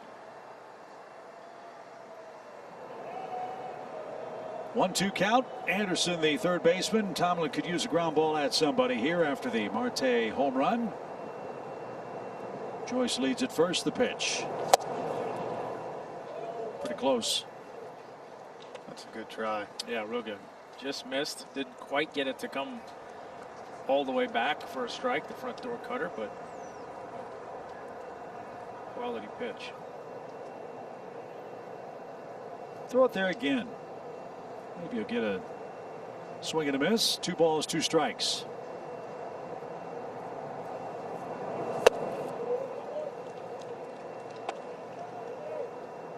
Dangerous Jesus Aguilar and his massive power is on deck.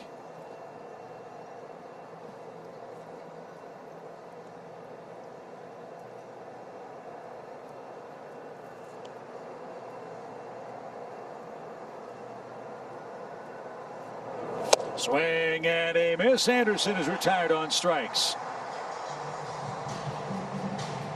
And now a quick message from Delta.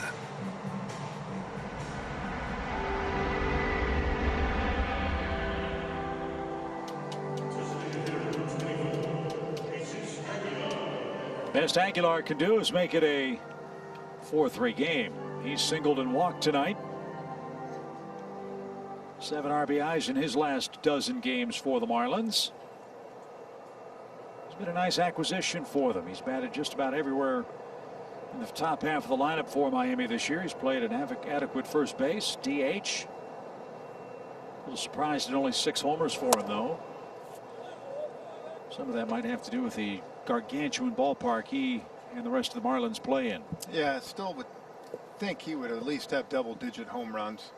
Even in that park, you still going to hit some out. Remember, they did move the fences in just a touch in center field. It's not quite as big out there as it used to be. I think the Bermuda Triangle feature has been modified. Only did a handful of games down there, so it'll be fun to see it in our mind's eye when we get down to Miami next year. They also added artificial turf, which is certainly different. The pitch shaves off the inside corner, even count.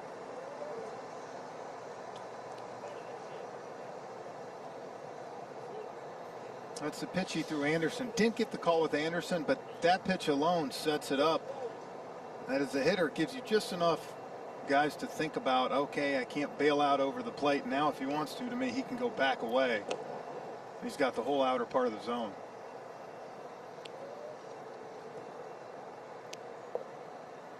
Here it's 4-1 Atlanta. Miami batting in the 6th inning. Phillies and Nationals are tied 6-6 in the bottom of the 7th inning in game 2 of their doubleheader. The pitch. Hammer toward third. Oh, what a pickup, Riley. Great play and a perfect throw. And look at Aguilar. He cannot believe it. That's 2 times in as many games the Marlins have hit an absolute rocket to the hot corner, and Riley has robbed him.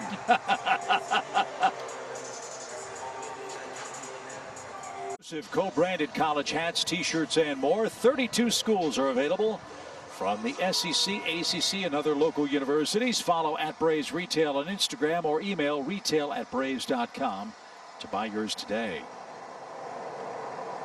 Super night for Ozzie Albies, who's 2 for 2. He swings the first one and skies it toward Dickerson in left. 1 pitch and 1 out. That's how the home 6th starts here at Truist Park.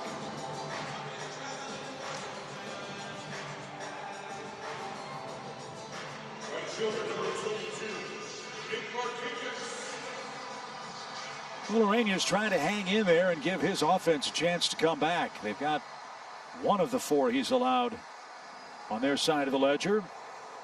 That thanks to the Marte home run. Now Nick Markakis is the batter. Nick is 0 for 2.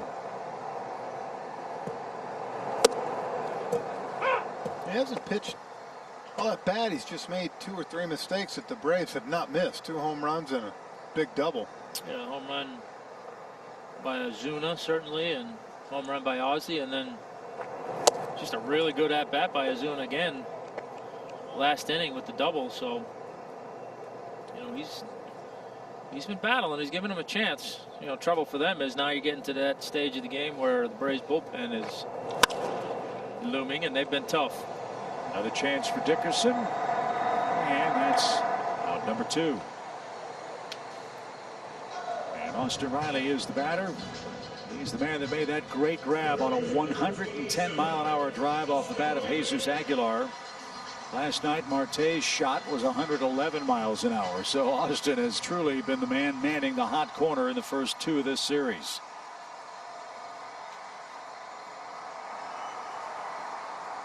He looks for his first hit in the game.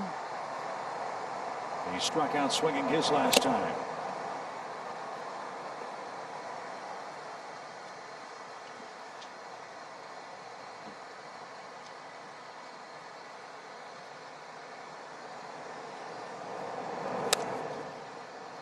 And just like that, it's 0-2. In the Miami 7th, they'll have their 7, 8, 9 hitters coming up. Rojas, Birdie, and Alfaro. Nobody up in the Braves bullpen. Another inning looming for Josh Tomlin, who gave up the run. Quite honestly, gave up 3 or 4 really hard hit balls. So hopefully he'll have a little softer contact next inning. And I think Snit's trying to grease him through at least one more inning. Last night, using all 4 of the top guys down there, and Will Smith, Martin, Green, and Melanson. You don't mind using a couple of those guys, but I wouldn't imagine he wants to use, more than 2 tonight. Yeah, he said as much on a Zoom call today that ideally he'd stay away from most of those guys. So you could even look at something if Tomlin gets you through the 7th, maybe Minter through the 8th. Anderson at third, throws on the run, and Urania breezes through the 6th.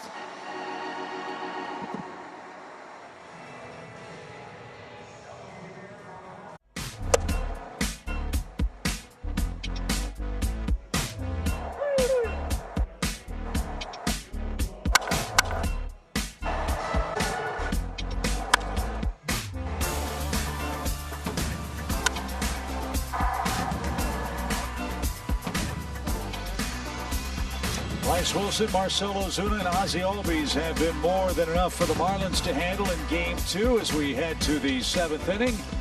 Atlanta leads them 4-1. If the score holds, the Braves win the division. Yeah, game summary is usually good when you got 4 guys in your hats. Yes. It's usually going well. We call that straight A's. Mm-hmm. With school back in session. Something Jeff had trouble relating to, but you handle it very well, Tom. Nicely done. As Tom goes to work with. Let's knock a few B's in there.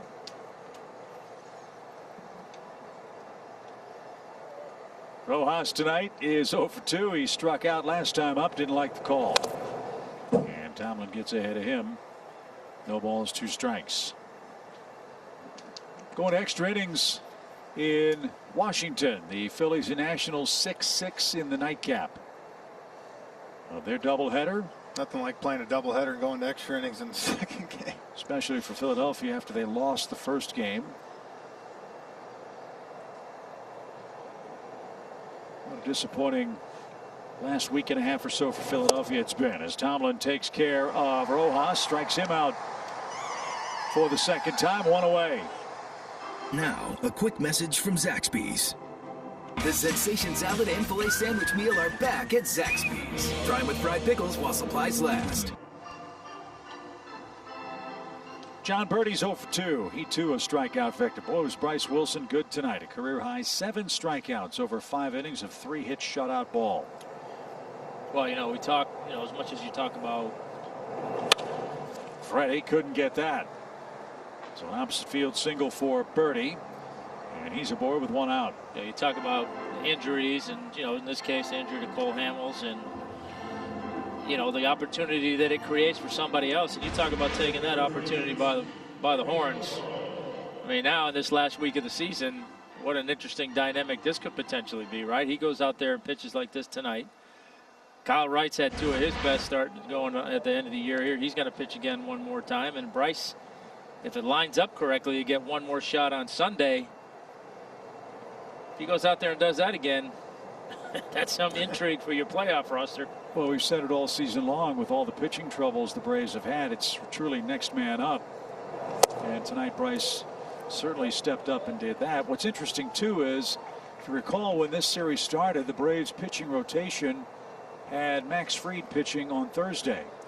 With Hamels going out and Wilson starting tonight, Max Fried's pitching tomorrow. Ian Anderson's going to pitch on Thursday, which leads to an interesting conversation.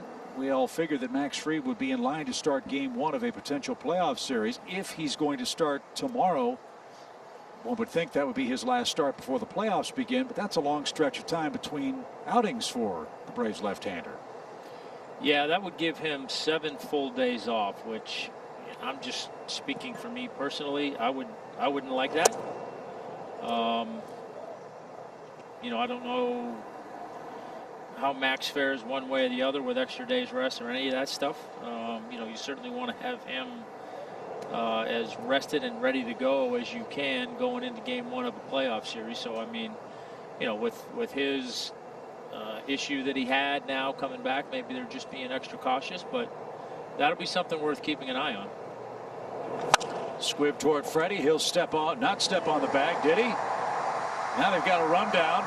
They'll tag out Birdie, and they'll say he's out of the baseline. Did Freddie step on the bag? I guess he did. Didn't look like he did. Thought he missed it. But the Braves will take an unconventional double play, and that will end the Marlins' 7th. It's time for the stretch. It's presented by Synovus. The Braves rolling, leading 4-1. Team made quite a splash as they celebrated their 2nd straight NL East title. They're in the Chattahoochee Falls, but 2020 celebrating is going to look a little different. There's supposed to be no alcohol, Birdie, in the clubhouse, and we heard from Brian Snitker today that really there's not even room to celebrate in the clubhouse right now. So they're hoping guys come out to the field, put on the masks, but the tone we got from these guys early on in the season was that celebrating this would be a little different anyway. And we saw that in spring training. They had a chip on their shoulders. They beat up on the Nats last year. The Nats win it. That did not sit well with them. And yeah, they celebrated like crazy last year, and they said this year we're all business. So I'm looking forward to see this team go into the playoffs and be hungry, ready to prove something. And that's the X factor that you can't teach. And I think it'll be big for these guys. Yeah, those are excellent points, Kelly and Paul. Chip. Yeah. You're talking about the rocks. You see that ball right there? That's the one I'm going for, and I feel like I could hoist Kelly down there and hold her right arm. She could grab it with her left. And we need to know if the rocks are hollow. Yeah, just go grab one of those rocks, Birdie. All right. Throw a ball at it, see what it sounds see like. if it bounces back. Well, don't do it until the inning's over. We don't want to delay the game. As Dansby jumps on the first one, hammers that down the line off Nick Vincent. That ball is deep. That ball is gone. First pitch home run for Dansby Swanson. Bombs away in Atlanta, GA. The Braves have hit 3 more home runs tonight. Well, guys, that's what happens sometimes. You hit a bullet up the middle like that, start to feel a little better, and then you hit a home run. And Dansby tonight, that's his 3rd at bat. He's seen 3 pitches. And with that one he just threw, I don't blame him for swinging Yeah, at no that kidding. one. Yeah. Well, I think the club's starting to feel it now with a 5-1 lead and 6 outs to get. But I love what Paul and Kelly were talking about a minute ago, and Paul's absolutely right. I know we've all talked with Brian Snitker a lot. We certainly did when the team was down in Northport and we had some semblance of normalcy in baseball. The term that Brian Snitker used with me was unfinished business. And I really believe that that is something that has motivated this club. They felt they were a better team than the Cardinals. They didn't show it in the last couple of games. They got beat and they went home, and they had to stew on that all winter long. I think this club does have a chance to do special things in postseason play when they get there. Well, look, they, you can argue. Line drive by Acuna. Marte's not going to get that. That's going to bounce off the wall in front of the bullpen. Ronald's chugging for second. He's going to stop there, and back-to-back rockets have greeted Nick Vincent in the 7th inning. You can argue the strength and weaknesses of every team, right? And maybe arguably the Dodgers might be the strongest team top to bottom. No question the Braves offense is as good as anybody's. No question their bullpen, as you see their fastball middle. Ronald's not going to miss that too many times. They've had their issues with the starting pitcher, but okay, maybe that's found its way here at the end of the season. But like you say, maybe other than the Dodgers, they're the only other team that has a chip on their shoulder, that has a bad taste in their mouth after last year. And that's a motivating factor, no question about it. And it's so nice that majority of the guys that experienced last year are back. Right. Sometimes you have 8-9 guys leave to free agency or whatever. These guys pretty much all played in that series. I don't know if you subscribe to the theory that sometimes you have to learn how not to lose before you learn how to win. But I think that's what happened to the Braves in that last series with the Cardinals.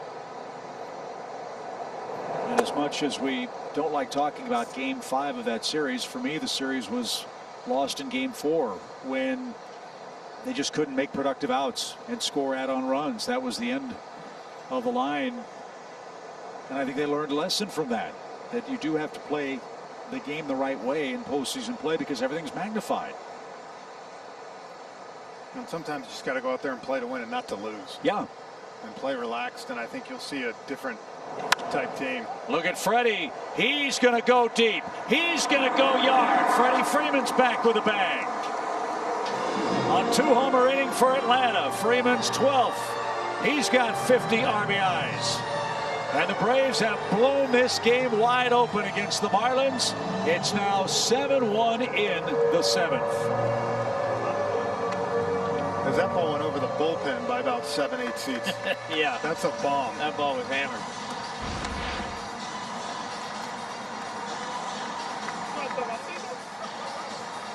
He knew it. So Freddie now 1 behind Ozuna for the league lead in RBIs.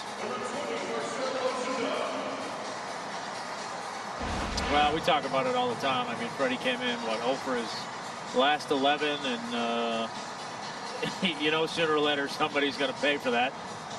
And his last 2 at-bats are much more Freddie-like.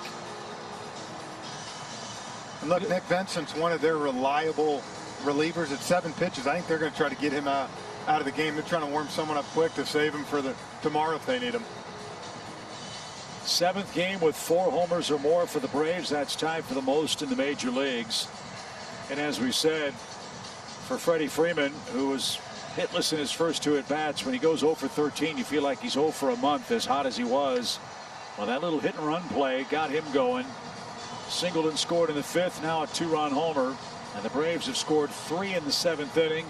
And Nick Vincent is a little shell-shocked.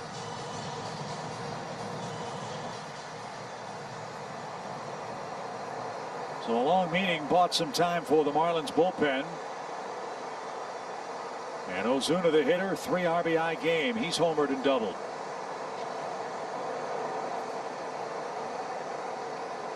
One other thing about this Braves club going into postseason play, I'm really fascinated to see, will be if the regular season trend continues for this club offensively. This team hits the 1s, the 2s, and 3s. They hit the top relief pitchers late in the game. They are not going to be intimidated by seeing teams' aces in a short series. No, and with this deep of a lineup, right?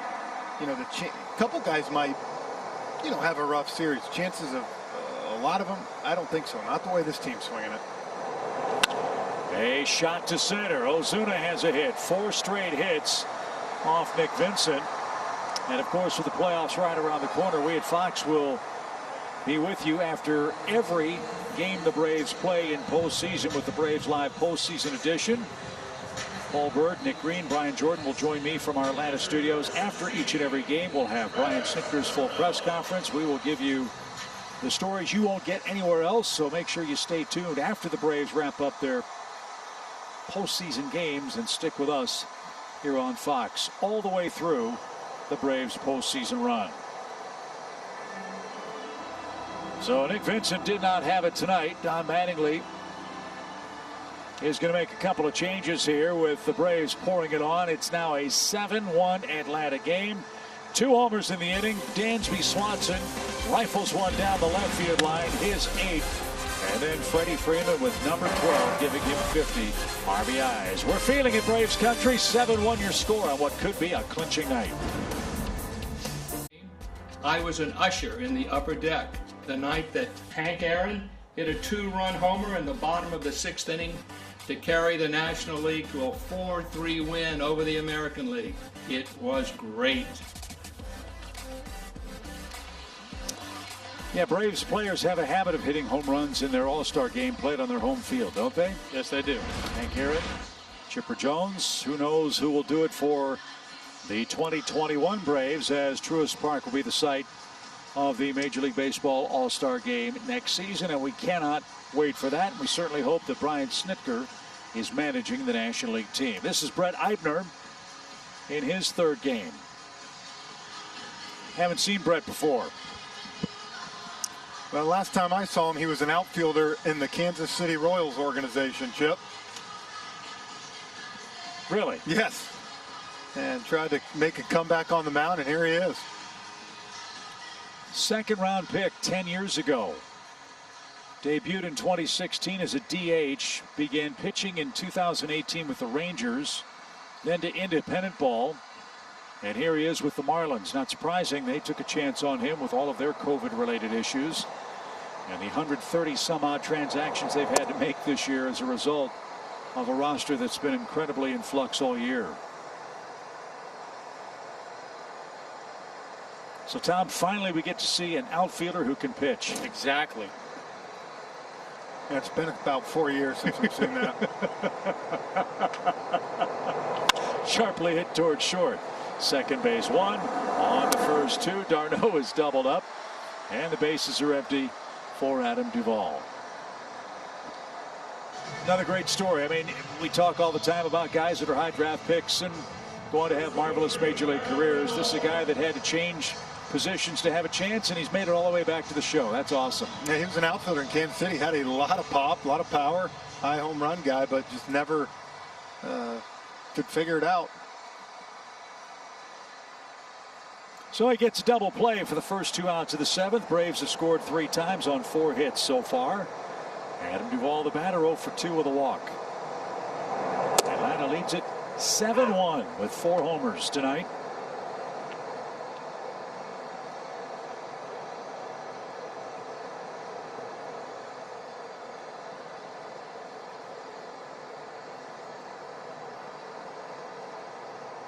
Eibner ready, turns it loose. And that shot over the first baseman Cooper's head into right field for a base hit. Duvall has the 11th Atlanta hit.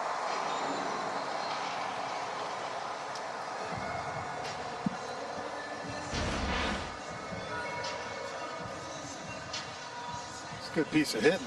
That's a tough pitch. Yeah, you got to tip your hat on that.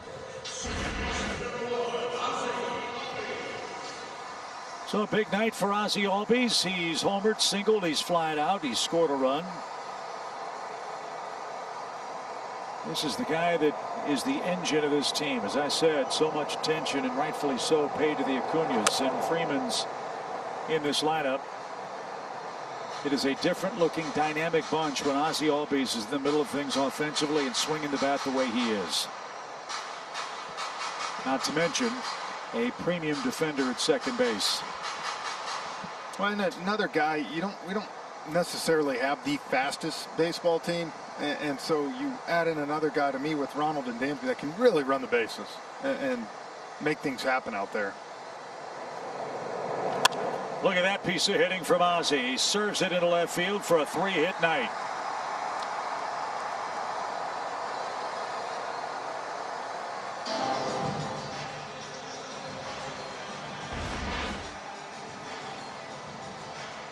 Wasn't even a strike. No, just a little bit of a hanging breaking ball, and just kept the hands back and served it into left field. Eibner's got to be thinking, I've missed off the plate twice. Yeah. They've got base hits. When you're hot, you're hot. Ozzie hitting .396 since coming back from that bone bruise in his wrist. Nick Markakis looks to get in on the hitting fun. The Braves have 12 safeties tonight. Nick 0 for 3. Shot toward right. Joyce came in a step and misplayed it. It's off his glove. A run is in. Streaking toward third is Ozzie, and he'll reach safely. Matt Joyce had trouble with the lights earlier in the night. This one just clanked off his glove, and the Braves score again. I think this ball just kept carrying on him. Yeah. He didn't realize how hard Nick had hit it, and before you know it, he was in a bad spot.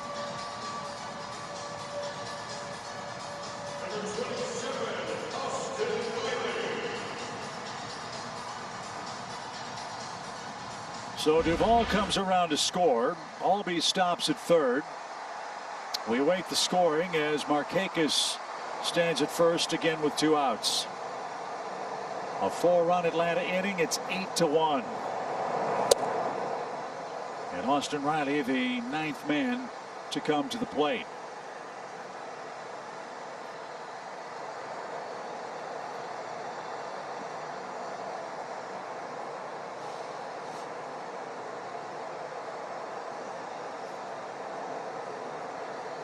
Phillies lead the Nationals 7-6. That game goes to the bottom of the 8th inning. in Washington. Phillies in desperation mode. That's taken low. 1 ball, no strikes. Cincinnati fell tonight 3-2 to Milwaukee. So in this final week, there's going to be a lot of jockeying for position at the bottom of the National League standings for postseason play. Brewers still very much alive too. The pitch. Line drive into center field. That's going to score Albies. Markakis will stop at second. The Braves play it station to station. Nick reaches second on Riley's first hit of the night. And they did charge Matt Joyce with an E9. Great piece of hitting. You get a fastball center cut. Put it right back up the middle.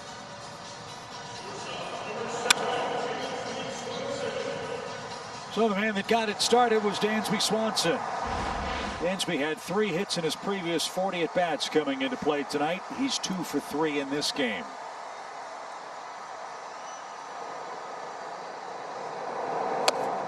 And that's upstairs. 1 ball, no strikes. And now Alfaro is out to try to calm Eibner down.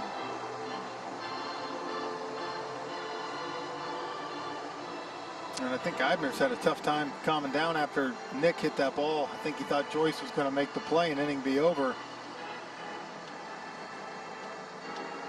Tommy, I'm sure that's not easy to do even for seasoned pitching veterans. No, it's not. I mean, you know, you think you're out of an inning, and then next thing you know, you're not. And yeah, you got to gather yourself and have the mindset, make some pitches, pick your teammate up. They're going to make plenty of plays for you. So when they make a mistake, try to pick them up, but it hasn't happened here.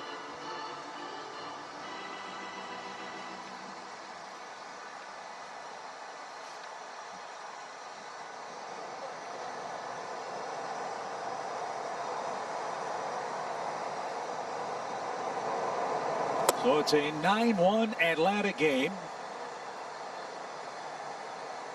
Usually we'd start saying, well, John Holland would be getting the champagne on ice in the home locker room and getting the plastic ready to cover the carpets in the lockers. But as you heard Kelly and Paul report earlier, no such celebrations are to be had in 2020 for obvious reasons, as that one is fouled away. But it's hoped that the players will come out on the field and celebrate in front of the TV cameras for the fans at home. I'm sure it'll be a muted celebration, but with the social distancing policies in place. And we're hoping that we'll be able to talk with Brian Snitker and many of his players, maybe even Alex Anthopoulos, before the night is done on a very special edition of Braves Live, which we think will be taking place with an 8-run lead here in Game 2. And while nothing's sealed away yet, I can't imagine the range of emotions, guys, that this staff, these players are going through in this most unique of seasons, with all they've had to deal with. Many of those things we're not even privy to because we can't travel with the club. Brian Snitker said as much the other day that this has been harder than even he could have imagined. With all the player moves, all the attrition that Atlanta's starting staff has had to deal with. Not to mention the games themselves. As that one is cut on and missed, and the side is retired. Big 7th inning for Atlanta. Atlanta Braves base. Do you think you can beat the freeze? That fan did. And you can race him now with the freeze filter on Racetrack's Instagram. That man, yeah, flexes his muscles, and even the freeze gave him his props. That was a great race. And a great night for Atlanta tonight, leading 9-1. Braves will go with their top defenders in the outfield. Ender takes over in center. Acuna moves to right. A.J. Minter will come on and pitch the top of the 8th. Miami seen the Braves break the game open with 5 runs in the 7th inning, but all is not lost for the Marlins. Even with them losing, they gain tonight. I'll explain after the pitch to Corey Dickerson. And that's up and away. 1 ball, no strikes. The Washington Nationals just got a 2-run walk-off homer off Brandon Workman to sweep a doubleheader from the Phillies. So Miami's magic number to clinch second place is now at 3 games. How about that? Disastrous day for Philadelphia. 1-0 pitch. He's in for a strike. Dickerson 2 for 3 in the game.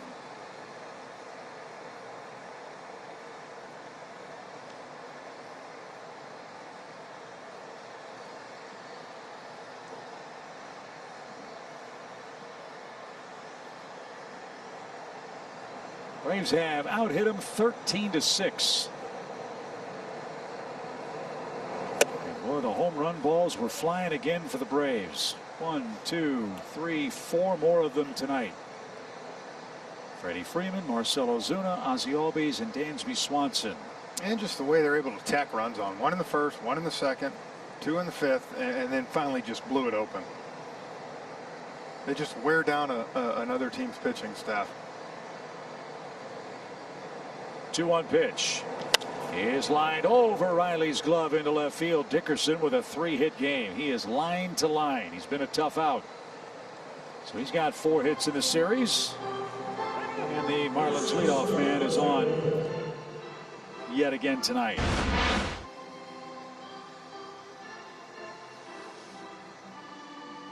Right off the end of the bat, served it into left field. Slider a little bit up. These last couple innings, his hitters have done a good job of taking some tough pitches and hitting them the other way. Freddie Freeman appreciates good work like that, hitting the ball the other way. He congratulates Dickerson, who measures off his lead at first. Starling Marte, the only man to touch the plate tonight for Miami. And this one bounced foul at the third base bag. It's 0-1. And you can stream Braves baseball live on the Fox Sports Go app. The Fox Sports Go app is presented by Georgia Drives Chevy.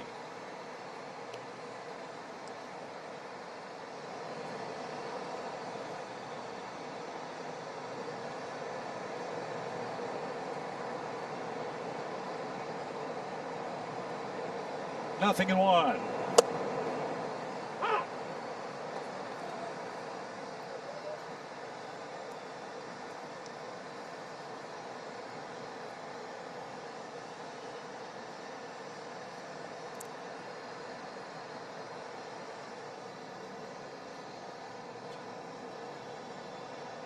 Two quick strikes for Marte and a slow roller. That's tough play. And all the Braves can do is put that in their back pocket. Marte has a long homer and now an infield dribbler. And A.J. Minter with some bad pitching luck has 2 on and now nobody out. Yeah, good pitch, bad result right in no man's land. Can't do anything with that. That's, you hope it's hit a little bit harder and Austin can get to it, but no such luck. And Garrett Cooper will be the hitter. He bats for the first time for Miami tonight with a runner in scoring position. Dickerson's the first man to linger at second base for them tonight. It comes in the 8th inning. Cooper's not gotten the ball out of the infield tonight.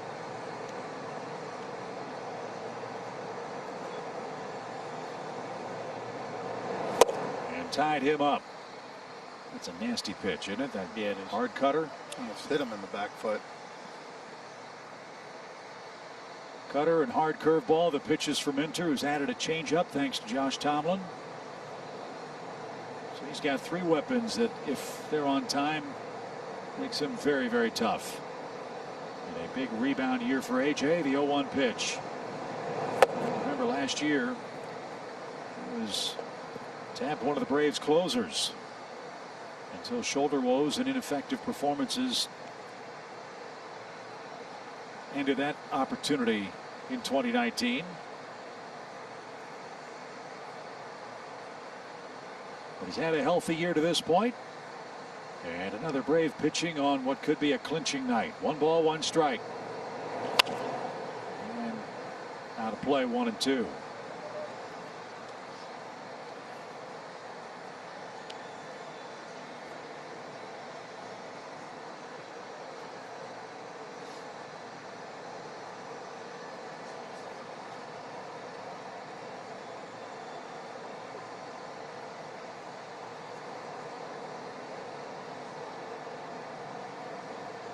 Minter ready. Here it comes. And that's lined into center. Ender will play that on a hop, and Miami will have the bases loaded with nobody out.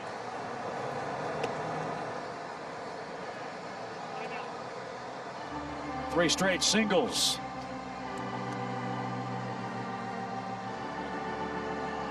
They'll take Matt Joyce down with a left-hander on the mound as Miami has an 8th inning threat. Another good piece of hitting there. That wasn't a bad pitch either. Down and away. Stayed on it up the middle.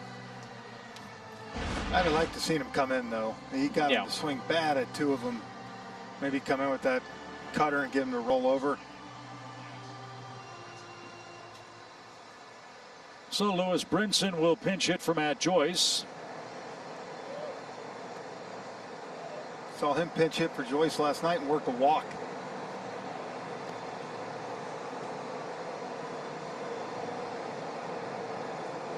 Brinson with good speed, tough man to double up as that's taken upstairs. So with Philadelphia losing to the Nationals, the Braves are in the playoffs. That's official. If the Braves finish off this game tonight, they win the East. So it's been a productive night for Atlanta. Phillies drop 2 in DC tonight. Miami's magic number to clinch second place is now 3. Despite tonight's 9-1 Atlanta lead, the pitch. And that's high.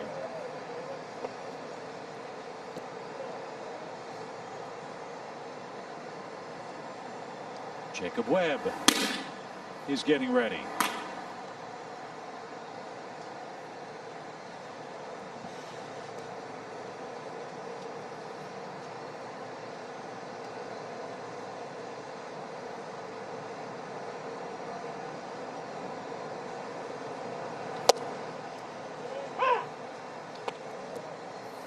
Two balls and a strike. Pretty good 2-0 pitch. Yeah.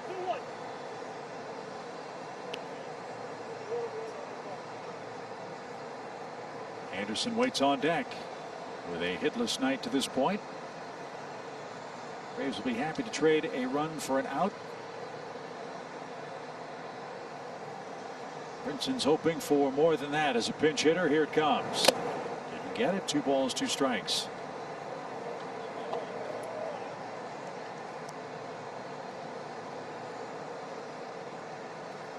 Wilson, Tomlin, and A.J. Minter, the Braves hurlers to work in Game 2 tonight. Sixto Sanchez and Max Fried are scheduled to pitch Game 3 tomorrow.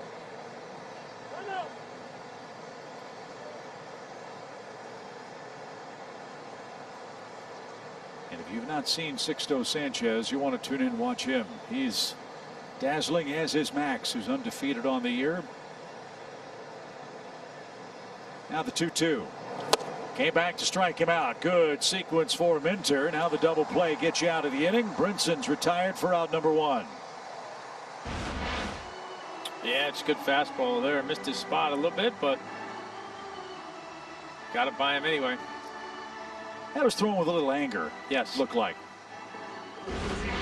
Darno liked it.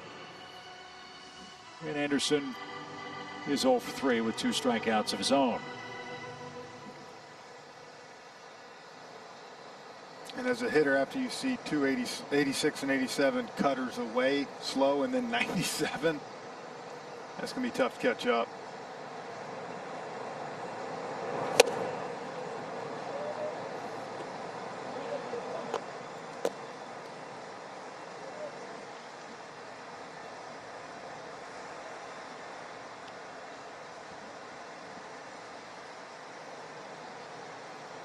Marlins came to town hoping for 3 out of 4 at the very least against Atlanta. Perfect world for them. It would have been a sweep and take over first place.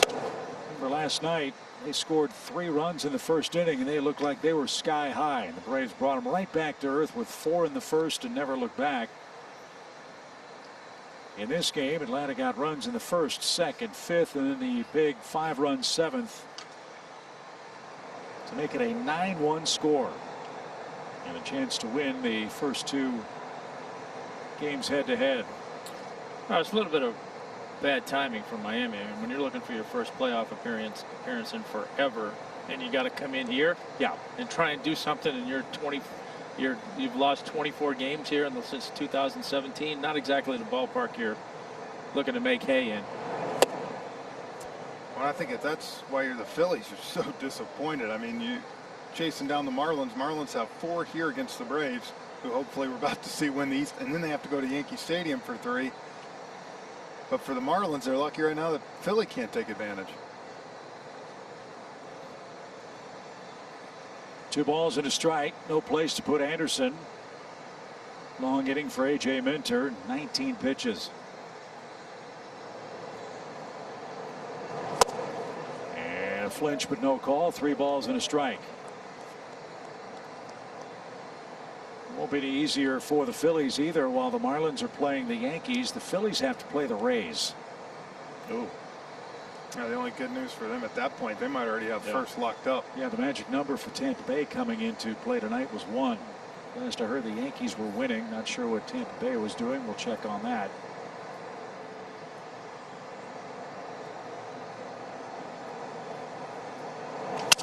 Broken bat, line drive, quick throw to second, and they got him. Marte wandered too far off the second base bag, and the Braves somehow, some way get out of it. A broken bat double play off the bat of Brian Anderson, and that sums up the night for Don Mattingly and the Marlins. 9-1, Atlanta leads it. We head to the home 8th. More great Atlanta middle infield defense. Atlanta Braves baseball is presented by your local Ford dealer, Synovus, the bank of here, and by USAA, proudly serving the military community. What you're made of, we're made for. Well, you know, Hank Aaron would be awfully proud of the offense tonight. The Braves have hit 4 more home runs and are on the cusp of winning the East with a 9-1 lead in Game 2. Top of the orders coming up for the Braves. It'll be Ronald Acuna Jr., Freddie Freeman, and Marcell Ozuna.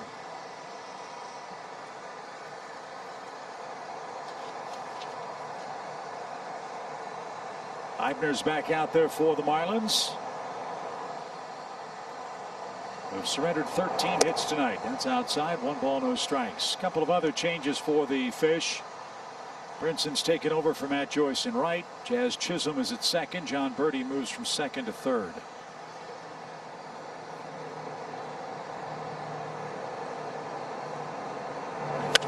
Popped up. Chisholm was in a shift, but he's going to gallop over and make the play. And that is out number 1. Well, fans, it's time for your T-Mobile ticket to the game. Jacob deGrom continues to be Jacob deGrom. Braves might match up with the Reds at some point in postseason play in Oakland. Congrats to them. They're winners of the West. Yeah, Jacob deGrom, he doesn't know what to do with himself this year. 6.5 runs of support per start. I mean, that is very unusual, isn't it? I saw something today on the news wires. One of the guys that votes for the Cy Young Award said it's an absolute mess. There's 7 guys that have a case. In his estimation. And you knew, I think, in this shortened year there were, because you were going to have some guys around that area. You know, to me, this one of those stories, Cincinnati Reds, the way they've played lately, and that's a pitching staff. That Trevor Bauer, Sonny Gray, Castilla, they could scare someone in the 3-game series. Yeah, they lost today, but the Reds, Jeff, you're right, have won 8 of their last 10 games, averaging over 5 runs a game. Sonny Gray came off the injured list today, but the Reds fell to the Brewers. The club the Braves are jockeying for with position is the Cubs, who are playing the Pittsburgh Pirates, who have had an awful year. Cubs have lost Chris Bryant. He's got a side or an oblique problem. He's day to day. So losing Chris Bryant, even though he's had a down year offensively, would be a big blow for Chicago. And you got the Cardinals, who have an interesting situation brewing. Remember, they have 2 games that they may have to make up with the Detroit Tigers the day after regular season plays. They may have to fly to Detroit and play 1, 2, or maybe no games against the Tigers before they go to their playoff spot, if they make it. That's sliced down the line. That is a fair ball. That's going to bounce over the fence. And Freddie Freeman has a single, a homer, and a double in his last 3 trips to the plate. He is back. And that's why we benched him earlier in the game, right, guys? Yeah, that's right. Got to let him know. He heard us. He heard we wanted to bench him, and he said, no, please don't. And that's what's unbelievable. He's, what, 0 for his last 12 or 13, and now all of a sudden, hey, he's 3 for his last 15. It's not too bad. Yeah. This guy's unbelievable. That's Freddie's 21st double. And I want him to finish strong. I so bad want this guy to win the MVP this year. Not just because, you know, we all love him, we all watching him play, but dang it, if you look at the numbers, he deserves it. The traditional numbers state that case very clearly. Any of the numbers, like you said last night, Chip. The metric numbers, yeah. X slug, anything else. Whatever that stuff is. And for me, the part of his game that's so underappreciated was the play he made that helped seal the deal in the 9th inning last night. That is an MVP player caliber play. And yes, the play was right in front of him. But when the game was on the line and the Braves needed somebody to step up and make a play defensively, it was Freddie Freeman's perfect throw to Dansby Swanson that nailed Harrison and got the Braves out of what would have been a big 9th inning mess. No, but too, I mean, you can't diminish that play, and I know you're not, but you know, even when you say the play was right in front of him, I guarantee you there's a lot of first basemen in the game that play is in front of, and they would have had to wait a second to realize that guy was rounding second base and then try to hurry and make a play. Freddie saw it. He anticipated it the whole way, and that's the reason why he was able to come off the bag and make such a strong throw to Dansby, who was on the move. Yeah, so the great baseball IQ of that play was something else. As Ozuna takes downstairs, 2 balls and a strike. Ozuna leads Freeman in the RBI chase by 1. Freddie's 90 feet away for the Braves' number 3 hitter and DH here in the 8th. Fly ball, that is belted deep left center field. Ozuna's done it again.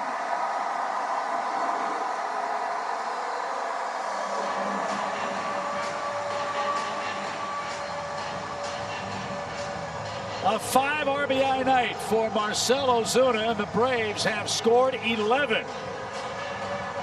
Is that Marcell telling us don't forget about me either? He's in the conversation, no question about it, but I'm giving the nod to Freddie. No, I But hey, he might try to make it tough on him here last week. Say, Freddie might be saying, hey, Marcell, cool off. I'm never going to catch you at this rate. Wow. 30 RBIs this month for Ozuna, and now 9 homers. He's got a chance to catch Duvall and Eddie Matthews for homers in September. And he's hit some long ones too, guys. That's almost center field, doubters. just left of it. And that's 20 rows deep. Yeah, the only question is how far they're going.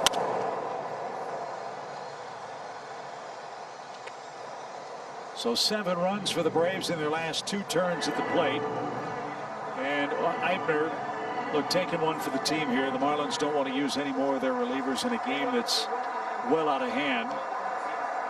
450 feet on that one, 434 on his first inning homer. So 2 gargantuan bookend blasts for Marcell Ozuna.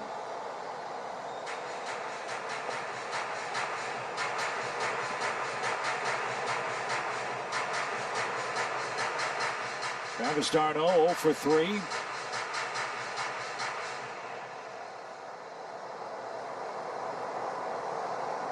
He and Nick Markakis, the only Braves without hits tonight. And that's in the dirt. 1 ball, 2 strikes. 11 runs on 15 hits.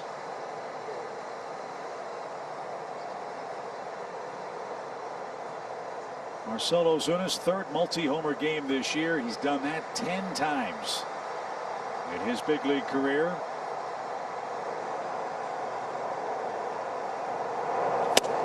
And a swing and a miss. That's out number 2 in the inning. d'Arnaud's down on strikes for the first time, and Adam Duvall's coming up.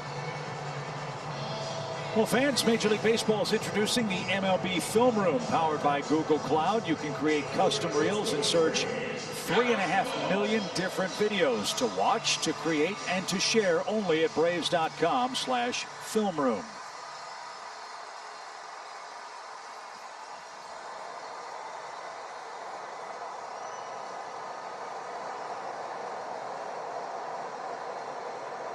Adam Duvall had a hit last time up. And a swing and a miss. Looking ahead to the 9th inning. The 6, 7, 8 hitters will be coming up for Miami. Braves country, hope you'll be sticking with us after the game. We will have all the post-game celebration as the Braves are on the cusp of winning the East again. Kelly Kroll, Paul Byrd will be gathering interviews downstairs. Brian Snitker will talk to us. Might have Alex Anthopoulos join us as well. As in this 2020 season, a season of such remarkable difficulty, the Braves have risen to the top of the division yet again. And what a job by these players, this coaching staff. And I'd be remiss if I didn't congratulate the medical staff too. George Poulos, the head athletic trainer, and his group working tirelessly to keep these guys healthy. They've stuck with the protocols, and here we are, about to be in position to have another banner posted on the light standard on opening day next year. 1 ball, 2 strikes. And a swing and a miss will end the inning. Another homer for Marcell Ozuna. 3 outs to get, and then we celebrate title number 3. High pop, shallow center. Acuna is there, and the Braves are the Eastern champs again.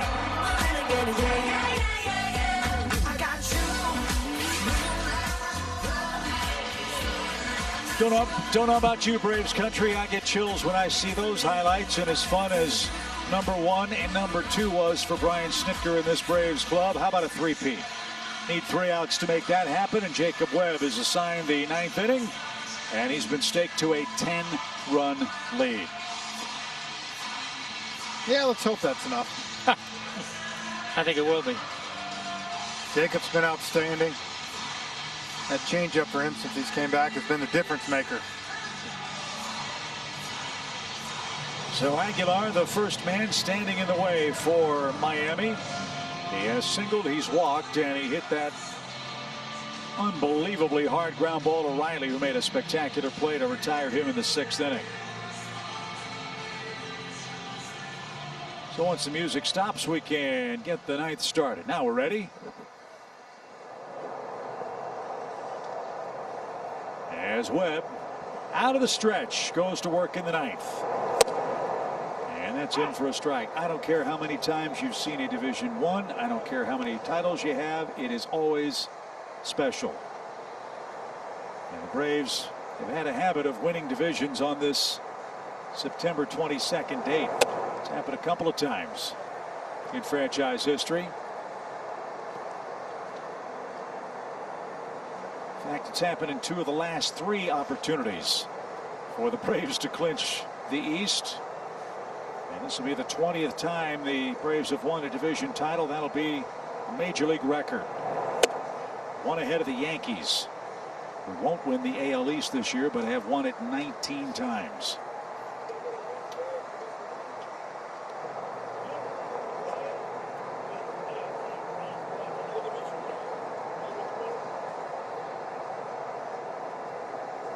Two balls and a strike for Aguilar. Base is empty. And a line drive up the middle, a base hit. He's not going quietly. He'll reach for a 3rd time.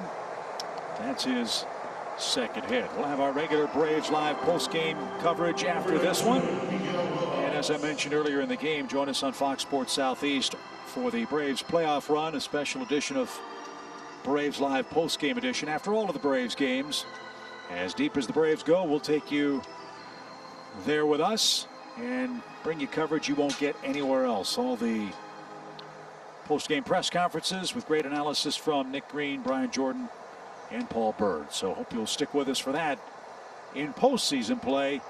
And again with us tonight for Braves Live Division East winning edition.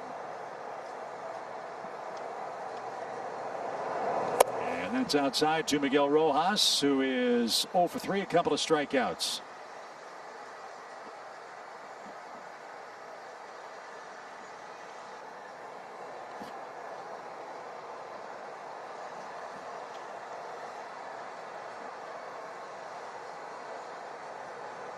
Marlins have 10 hits now. Double play ball. Dansby will shovel to Ozzie for one, and to first. The Braves run out away.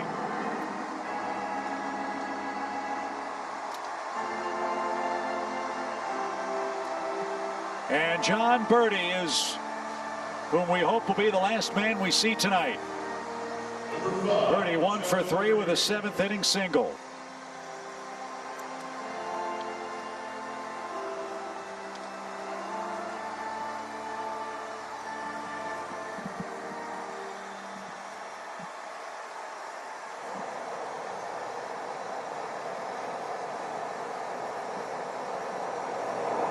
I imagine there will be some very damp eyes, not just from whatever is going to be flowing, but when you consider the odds of getting this regular season completed to this point, what an accomplishment for any major league team that's gotten this far. The pitch is up and in.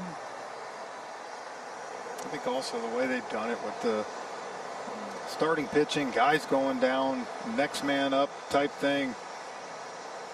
Yet here they were every night offensively, the bullpen getting the job done. 2 balls, no strikes. And up and away, ball 3, 3-0 the count. Braves Live presented by Xfinity's coming up. Paul and Kelly getting ready for post-game interviews. Well, it's going to be an emotional time. You'll want to hear from the guys who've gone to the edge of this most improbable journey in 2020 in Major League Baseball. 3 balls and a strike.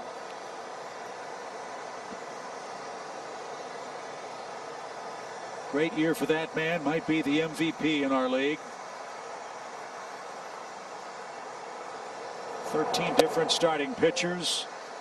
And who would have thought, guys, that in the offseason the most wise move that a general manager could make would have been the ones that Alex Anthopoulos made to shore up the Braves bullpen, to bring in Will Smith, to bring back Chris Martin, Shane Green, Mark Melanson. No one could have figured that the state of the Braves rotation would be what it was with all the injuries and the opt-outs. And then that man too. Yeah. To have protection for Freddie Freeman, not only for him, but to put the numbers he has, guys, as you said, and shore up that bullpen. It's the way that the Braves have won this year. So I can't wait to hear from Alex Anthopoulos, who's had his share of winning teams. In many ways, I would assume, and we won't know till we hear from the guys, this has to be among the most satisfying of seasons, even though it's a 60-game affair. No, I mean, they're all satisfying, obviously, in their own way. This will be in its own unique way, for sure. You know, like you said, we weren't even sure we were going to get started, and once we did, how long it was going to last. Strike 1 to Alfaro. Line drive caught by Freddie Freeman. It's a three-peat for the Braves. They're the champions of the East in 2020.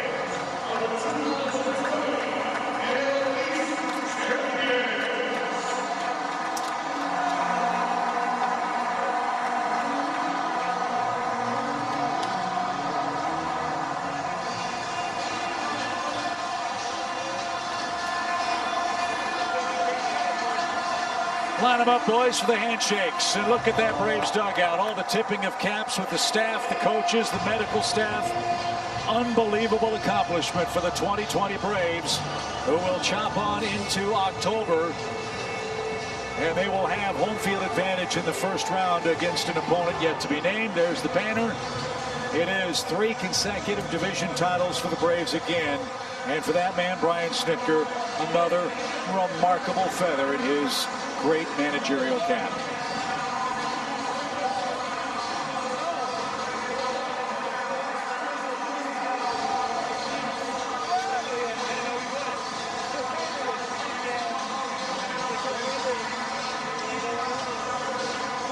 You don't need to know that those are smiles behind those masks.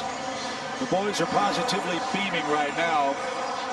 And Brian Snitker is going to join us now down on the field. Snit, I don't know if you can hear me yet. Yeah, shit, I don't know if you can hear me. We can. You sound great. First of all, pal, congratulations. Thanks. We were just talking about what a remarkable accomplishment this is for you and your staff and your players, considering everything that 2020 laid in front of the sport of baseball, all those obstacles. For us to get to this point has to be one of the most remarkable accomplishments for you and this organization. Yeah, I mean, this is something else, I'm telling you. You know, just from the get-go, I think maybe the 3 months off probably wore us out more than we thought. And then just to kind of overcome everything we did, losing our entire rotation pretty much, and, you know, the injuries, everything. You know, so everybody's going through all that stuff. I'm proud of the guys. I mean, they did a great job. They followed the protocols. Alex talked a lot early on about, you know, it may be the healthiest group is the one that's left standing, you know, so. Hang on there. What the hell is wrong? Snip, don't feel bad. We have the same problem. No, it's good. I mean, like I say, I'm real proud of these guys. Just everything they had to endure. You go through. I mean, the road challenges. You know, we're going to get locked up for the rest of the week over here starting tomorrow, and you know, it's good. It's a great. Anytime you win a division, man, that's what we set out to do in spring training, is win the division. You know, you got to get in the door to have a chance, so we'll see where it takes us. Snit, Glav, congratulations, my friend. Thanks, Tommy. Miss coming down there and hanging out with you after the game, but yeah, no. Maybe next year we get to do that. Yeah. But in all honesty, I mean, I know it's been a crazy year in a lot of ways with the COVID and injuries and everything else that's gone on. Have you honestly had more than like a 24-hour or 48-hour period where you kind of felt like, okay, everything's good, or was it every day? Like no, every day. For the next thing to drop. You know, we were just waiting for a call every day. You didn't know when your starting pitcher was, you know, going to have a something that they were iffy or whatever, or, you know, all that kind of stuff. And I was worried. I'm, you know, hopefully we can give a couple of guys some time off. I was worried about the health of these guys with that quick ramp up. I mean, there's a reason we're there. I know it's long in spring training, but you need every bit of it to get these guys ready for what they're going to go through. And the training staff have done the strength guys have done an unbelievable job, and so the players in keeping themselves, because it's, you know, when you get out here and you're grinding every day, man, it takes a toll on your body, as everybody knows. Snip, Frenchie, congrats, pal. Thanks, man. Appreciate it. We were talking up here, never in a million years would I have figured Bryce Wilson would be pitching the clinching game tonight. But first, what a heck of a job he did tonight. You know, it's the sinker, the fastball, as we've talked. I mean, he got his fastball going. I think he had a lot of swings and misses off of it early. He kept it down. And he established it, and it was a great job. I mean, he came in and threw the ball like you know, we've seen him throw before. He's another young guy. He's trying to figure out who he is, but it was really big tonight. Offense came through because we had a lot of guys down in the bullpen, and so we need to score a lot of runs. And as they've been doing, they held true to form. And second, one more thing, Snit. We watch it every night. Who's your MVP this year for the league? You know, shoot, he's playing first base right there. It's a slam dunk for me. I agree. I read it all, and what that guy means, I mean, he epitomizes MVP. You know, if it's the most valuable player, that guy, he wears that on his sleeve, man. And, you know, we'll see. Well, Snoop, we can't be prouder of you. I know how much this means to you. You've done remarkable work here, and I know these celebrations never get old. No. Hopefully a few more of them are coming your way in October. Thanks as always, pal. Well, I appreciate it, guys. Thank you. All right, he's the best. Brian Snitker, the manager of the 2020 National League Eastern Division champions. And Kelly, we just heard from the skipper himself. He knows who the MVP is. I think you do too. Yeah, we get to talk to him now. Freddie, first of all, congratulations. A third straight NL East title. But boy, it wasn't easy in 2020. There were a lot of hurdles to describe all the emotions that you guys are feeling right now. Yeah, this is, I think, and it's all said and done, this is kind of the most satisfying with what we had to go through this season to get to this point. It seemed like every day we had someone dropping down, you know, getting hurt. Things just, you know, wasn't going to go right in 2020. I think everybody knows that this year, that 2020 is something else. But we were able to just keep grinding, keep going every day. I mean, we were losing starting pitching left and right. We lost Ronald for 2 weeks. We lost Ozzie for 4 weeks. But man, every single night we came out here and grinded and battled. And it's amazing with this depth of this organization that we have in this organization to come out here and win the East again for the 3rd straight year. It's just amazing.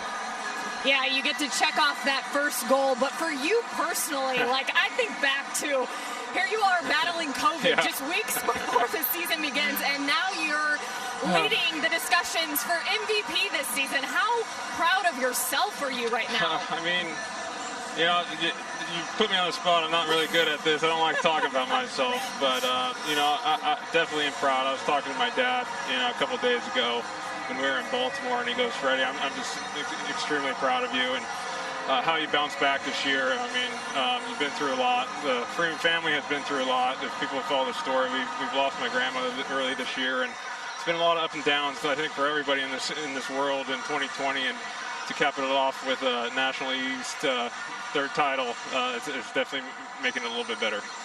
Well, and I may put you on the spot one more time, but a year ago, you think about battling the bone spur in your elbow, so you weren't completely healthy. No. How nice is it, though, right now to feel that way? It does. It feels real good. I haven't really felt this good in September in a long time, but this it was definitely needed. I'm glad I got it cleaned up because you know I felt great all season. You know, it took me a couple weeks to get my legs under me at the beginning of the year, but man, my body feels pretty good right now going into the playoffs, and that's exactly where we need to be. Well, Freddie, last one, and I'll let you go celebrate, but you obviously, as one of the leaders of this team, you have certainly felt the heartbreak of postseason. What would it mean to finally break that streak and win a postseason series? Everyone knows that here. I think all the fans of Braves country know that it's been, I think, since 2001 since we won a postseason series, and you know, everyone's got the taste the last couple of years, and we had a lot of heartbreak, especially last year. But this team's ready. You know, it's a battling group. We grinded all season. We're going to grind again. Well, Freddie, thank you so much. Enjoy this one. It's the first goal. You've checked it off, and we've really enjoyed watching it up to this point. I appreciate it. Thank you. Of luck, Thank you, Kelly, very much. Chip, let's send it back up to you guys in the booth. Okay, Kelly, thank you very much. The always modest Freddie Freeman. He had a remarkable year this year and a season of remarkable performances. His is certainly at the top of the list. Guys, as you look back to when we convened in late July, what sticks out most? Jeff, you touched on it a moment ago. The fact that Atlanta's been able to do this with so many of their starting pitchers not here right now. Max Fried's the last man standing. Yeah, and I can let Tom touch on the pitching if he wants, because for me, it's this offense has been unbelievable all year from top to bottom, and it is, to me, one of the top 2 deepest lineups in all of baseball. And the fact that Ronald, Freddie, and Marcel 1, 2, 3 are over 1,000 OPS, and you go to Darno at 4, 950. And the next 2 guys, Duvall and Ozzie, over 880. That's incredible, and it never happened. Yeah, and remember, we knew what we had in Josh Donaldson. There were a lot of people in Braves country who were really disappointed that Josh did not stay and ended up going to the Minnesota Twins. So Alex Anthopoulos went out and got a professional hitter in Marcell Ozuna, and I think it's safe to say that Marcell Ozuna has stepped into Josh Donaldson's shoes and done exactly what Josh would have done if he were here, perhaps even more. I was going to say perhaps even more at this point. And you look at that right there, 5.8 runs per game, the most in MLB, 98 home runs, second most in MLB. And we've seen power the last couple years from this team, but not at this clip, not at this rate. And I think going into the playoffs, you're seeing a different offense this year than we've seen in the past.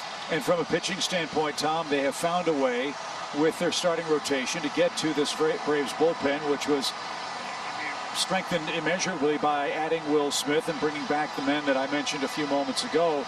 Can that be a winning formula for them in postseason play now that you know that Max Fried is healthy and is ready to go as the ostensible Game 1 starter wherever they go and whomever they play? You know, look, I think when you come into the season, and we've talked about this, offensively, we knew that this team was going to be one of the best in baseball. We knew the bullpen was one of the best in baseball. If there was a question mark, it was the starting rotation. And for a number of reasons, it's, you know, I say this all the time. Consistency is the hardest thing in this game. And yes, Max Fried had a great year last year. Yes, Mike Soroka had a great year last year. Can they do it again? That's not a given. can Fulton-Davidge, can Newcomb, can they find themselves? Can they bounce back? Can they turn things around? Well, unfortunately, some of that was a yes with Max Fried. Soroka was certainly on his way, got hurt. Newcomb and Fulton-Davidge weren't able to find themselves and become a part of this thing. So it was, you know, the rotation became obviously the big question mark. And look at where it is now. You know, Max Fried has taken the mantle of being the ace of this staff, and he has run with it. We could arguably see the MVP of the league on our team. We could see the Cy Young Award winner on our team. And then you look at what Ian Anderson has done. I mean, we all sat up here for weeks on end saying, when are they gonna give this kid a shot? And they finally did, and he's taken advantage of it. And now Kyle Wright, maybe, who knows, is peaking at the right time, or what Bryce Wilson did tonight, if he can do that again. So, I mean, I think they're in a much better position with their rotation going into the postseason than they definitely were a month ago. No question about it. But now you're in that even more compressed part of the season where if you can get two guys at a minimum at the top of your rotation that are giving you good starts, you can piece the rest of it together in a postseason atmosphere. Like the Nationals did in the World Series. Absolutely. Now, like we talked about last night, I think you might have some guys running on fumes if you get deep enough, but at that stage of the game, they don't care. And they're going to take the ball, and they're going to go out there. So I think they're in a pretty good position right now going in. So let's look ahead to postseason play. We obviously don't know who the Braves' opponent is going to be, but you two have played in and pitched in postseason series. You know that is a different game. Is this a sustainable formula for Atlanta in postseason play? Because, as you know, you are going to be facing the top pitchers, top defenses, and the opposing team's top hitters in a short series where one pitch, one play can change everything. You know, I think to Jeff's point, yes, it is sustainable, especially offensively, because they have beat up on good pitchers this year. Well, hopefully that will continue when the Braves get going on Wednesday, a week from Wednesday, when they match up with their first-round opponent. Let's check in with Paul Bird, who's down in the celebration. Birdie? Oh, I'm ready to go. And how about my guys right there, Ronald Acuna Jr. with the Rockstar translator, Franco Garcia. Thank you so much. Now, Ronald, you have not been to the playoffs, but this one's a little different. It was 2020, COVID, weren't sure if we're going to play. Come back, you start slow, you have 2 injuries. Next thing you know, you got an OPS over 1,000, you're going to the playoffs. What does this one mean to you? Bueno, que en tu carrera pues llegado a los playoffs y nunca lo has fallado, y pues que empezaste la temporada un poquito lento así, tuviste un poquito de dificultad, pero eventualmente arrancaste y has tenido mucho éxito últimamente. Cuéntanos cómo se siente y cómo ha pasado todo esto y cómo está todo. Bueno, primero que nada, gracias a Dios, sumamente contento. Mi tercera temporada en Grandes Ligas, mi tercer playoff. Este año vamos por encima con el favor de Dios. Hay muchos obstáculos, pero los obstáculos se saltan, y gracias a Dios nuevamente estoy con el equipo. Y este año World Series o nada. No, obviously, I just want to thank God first and foremost, and you know, I'm very fortunate. I feel like it's my 3rd big league season, and we've made the playoffs every year, and I feel very blessed about that. And I'm just extremely excited.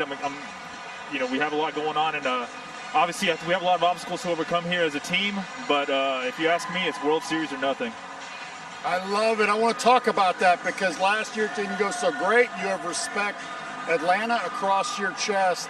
Do you feel like you guys have something to prove in this playoffs? Bueno, que obviamente el año pasado no fue como hubiéramos querido, pero que si tú sientes que este año pues tenemos algo así, que queremos probarle a la gente que debemos estar aquí, que debemos ganar. Bueno, sí, eso es todos los años, de verdad que esto se lo dedicamos a nuestros fanáticos que este año no pudieron estar, pero sé que vendrán días mejores. Como te dije anteriormente, vamos por encima y a salir a jugar duro como todos los días con la misma energía y el mismo amor por este juego. That's every year. We're trying to do that every year, but obviously this year we're kind of doing it with a little extra emphasis, you know, and everything we do moving here forward, and everything we've done so far, we're doing it for our fans, and we're sorry they couldn't be here with us, but we're doing this with them in mind, and we're doing this for them. So we're ready to get after it, and we're ready to just do our best and keep moving forward and do what we can. One of the things I didn't like about 2020, I didn't get to watch you celebrate as much, tackle and hug everybody. But your buddy Ozzy came back on fire. How big was that for the team? And I'm starting to see that energy in the dugout again. Bueno, como fanático no hizo falta los abrazos y todo el chiste entre tú y yo, sí, pero Cuéntanos el sentimiento que sientes viendo a tu compañero, así tu hermano, teniendo el éxito que ha tenido últimamente, como se ha ascendido en el último juego. Bueno, desde siempre, desde que lo conocí, siempre me ha gustado verlo triunfar, no solamente a él, Freddie Freeman, Marquez, Dericialte, entre otros, todos mis compañeros siempre me gusta verlos bien, porque aquí somos un equipo, que uno no juega solo, ¿me entiendes? Y mientras jugamos en conjunto, este es el resultado que vamos a tener cada año. I've always really enjoyed watching him succeed and thrive, and it's just been an absolute pleasure. And it's not just him. You know, I love watching all my teammates, whether it's Freeman or Cakes or anyone. You know, that's what it's about. It's about a team. It's not about one single player. It's not about any single one of us. So it's great when we can thrive as a team, and it's great to watch all my teammates have success out there. I love it. I'm going to let you go. Thank you. But is there anybody you want to give a shout out to here or in Venezuela? You made the playoffs again. Que si quieres saludar a alguien aquí o si quieres darle gracias a alguien, que sea aquí o que sea en Venezuela. A mi familia que siempre me apoyó desde Venezuela, que este año son pocos los que no pudieron venir por la cosa que está pasando en el mundo. Y a mi hijo que, aunque está pequeño, acaba de nacer, siempre le dedicaré todos los juegos. To my family in Venezuela, obviously they weren't able to really come to any games, so I'm obviously thinking of them. I want to give them a shout out, and to my newborn son that I'm dedicating every single game to. Well done. Congratulations. I'll let you go celebrate in the clubhouse. Back to you, Chip. Well, it's a great story. You win a division, you celebrate the birth of a baby boy, and it's the dawn of a great era for the Atlanta Braves and Ronald Acuna Jr. The Braves are champions of the East for the third consecutive season. Celebrate Braves country. We'll take a break and come back with more from Truist Park right after this.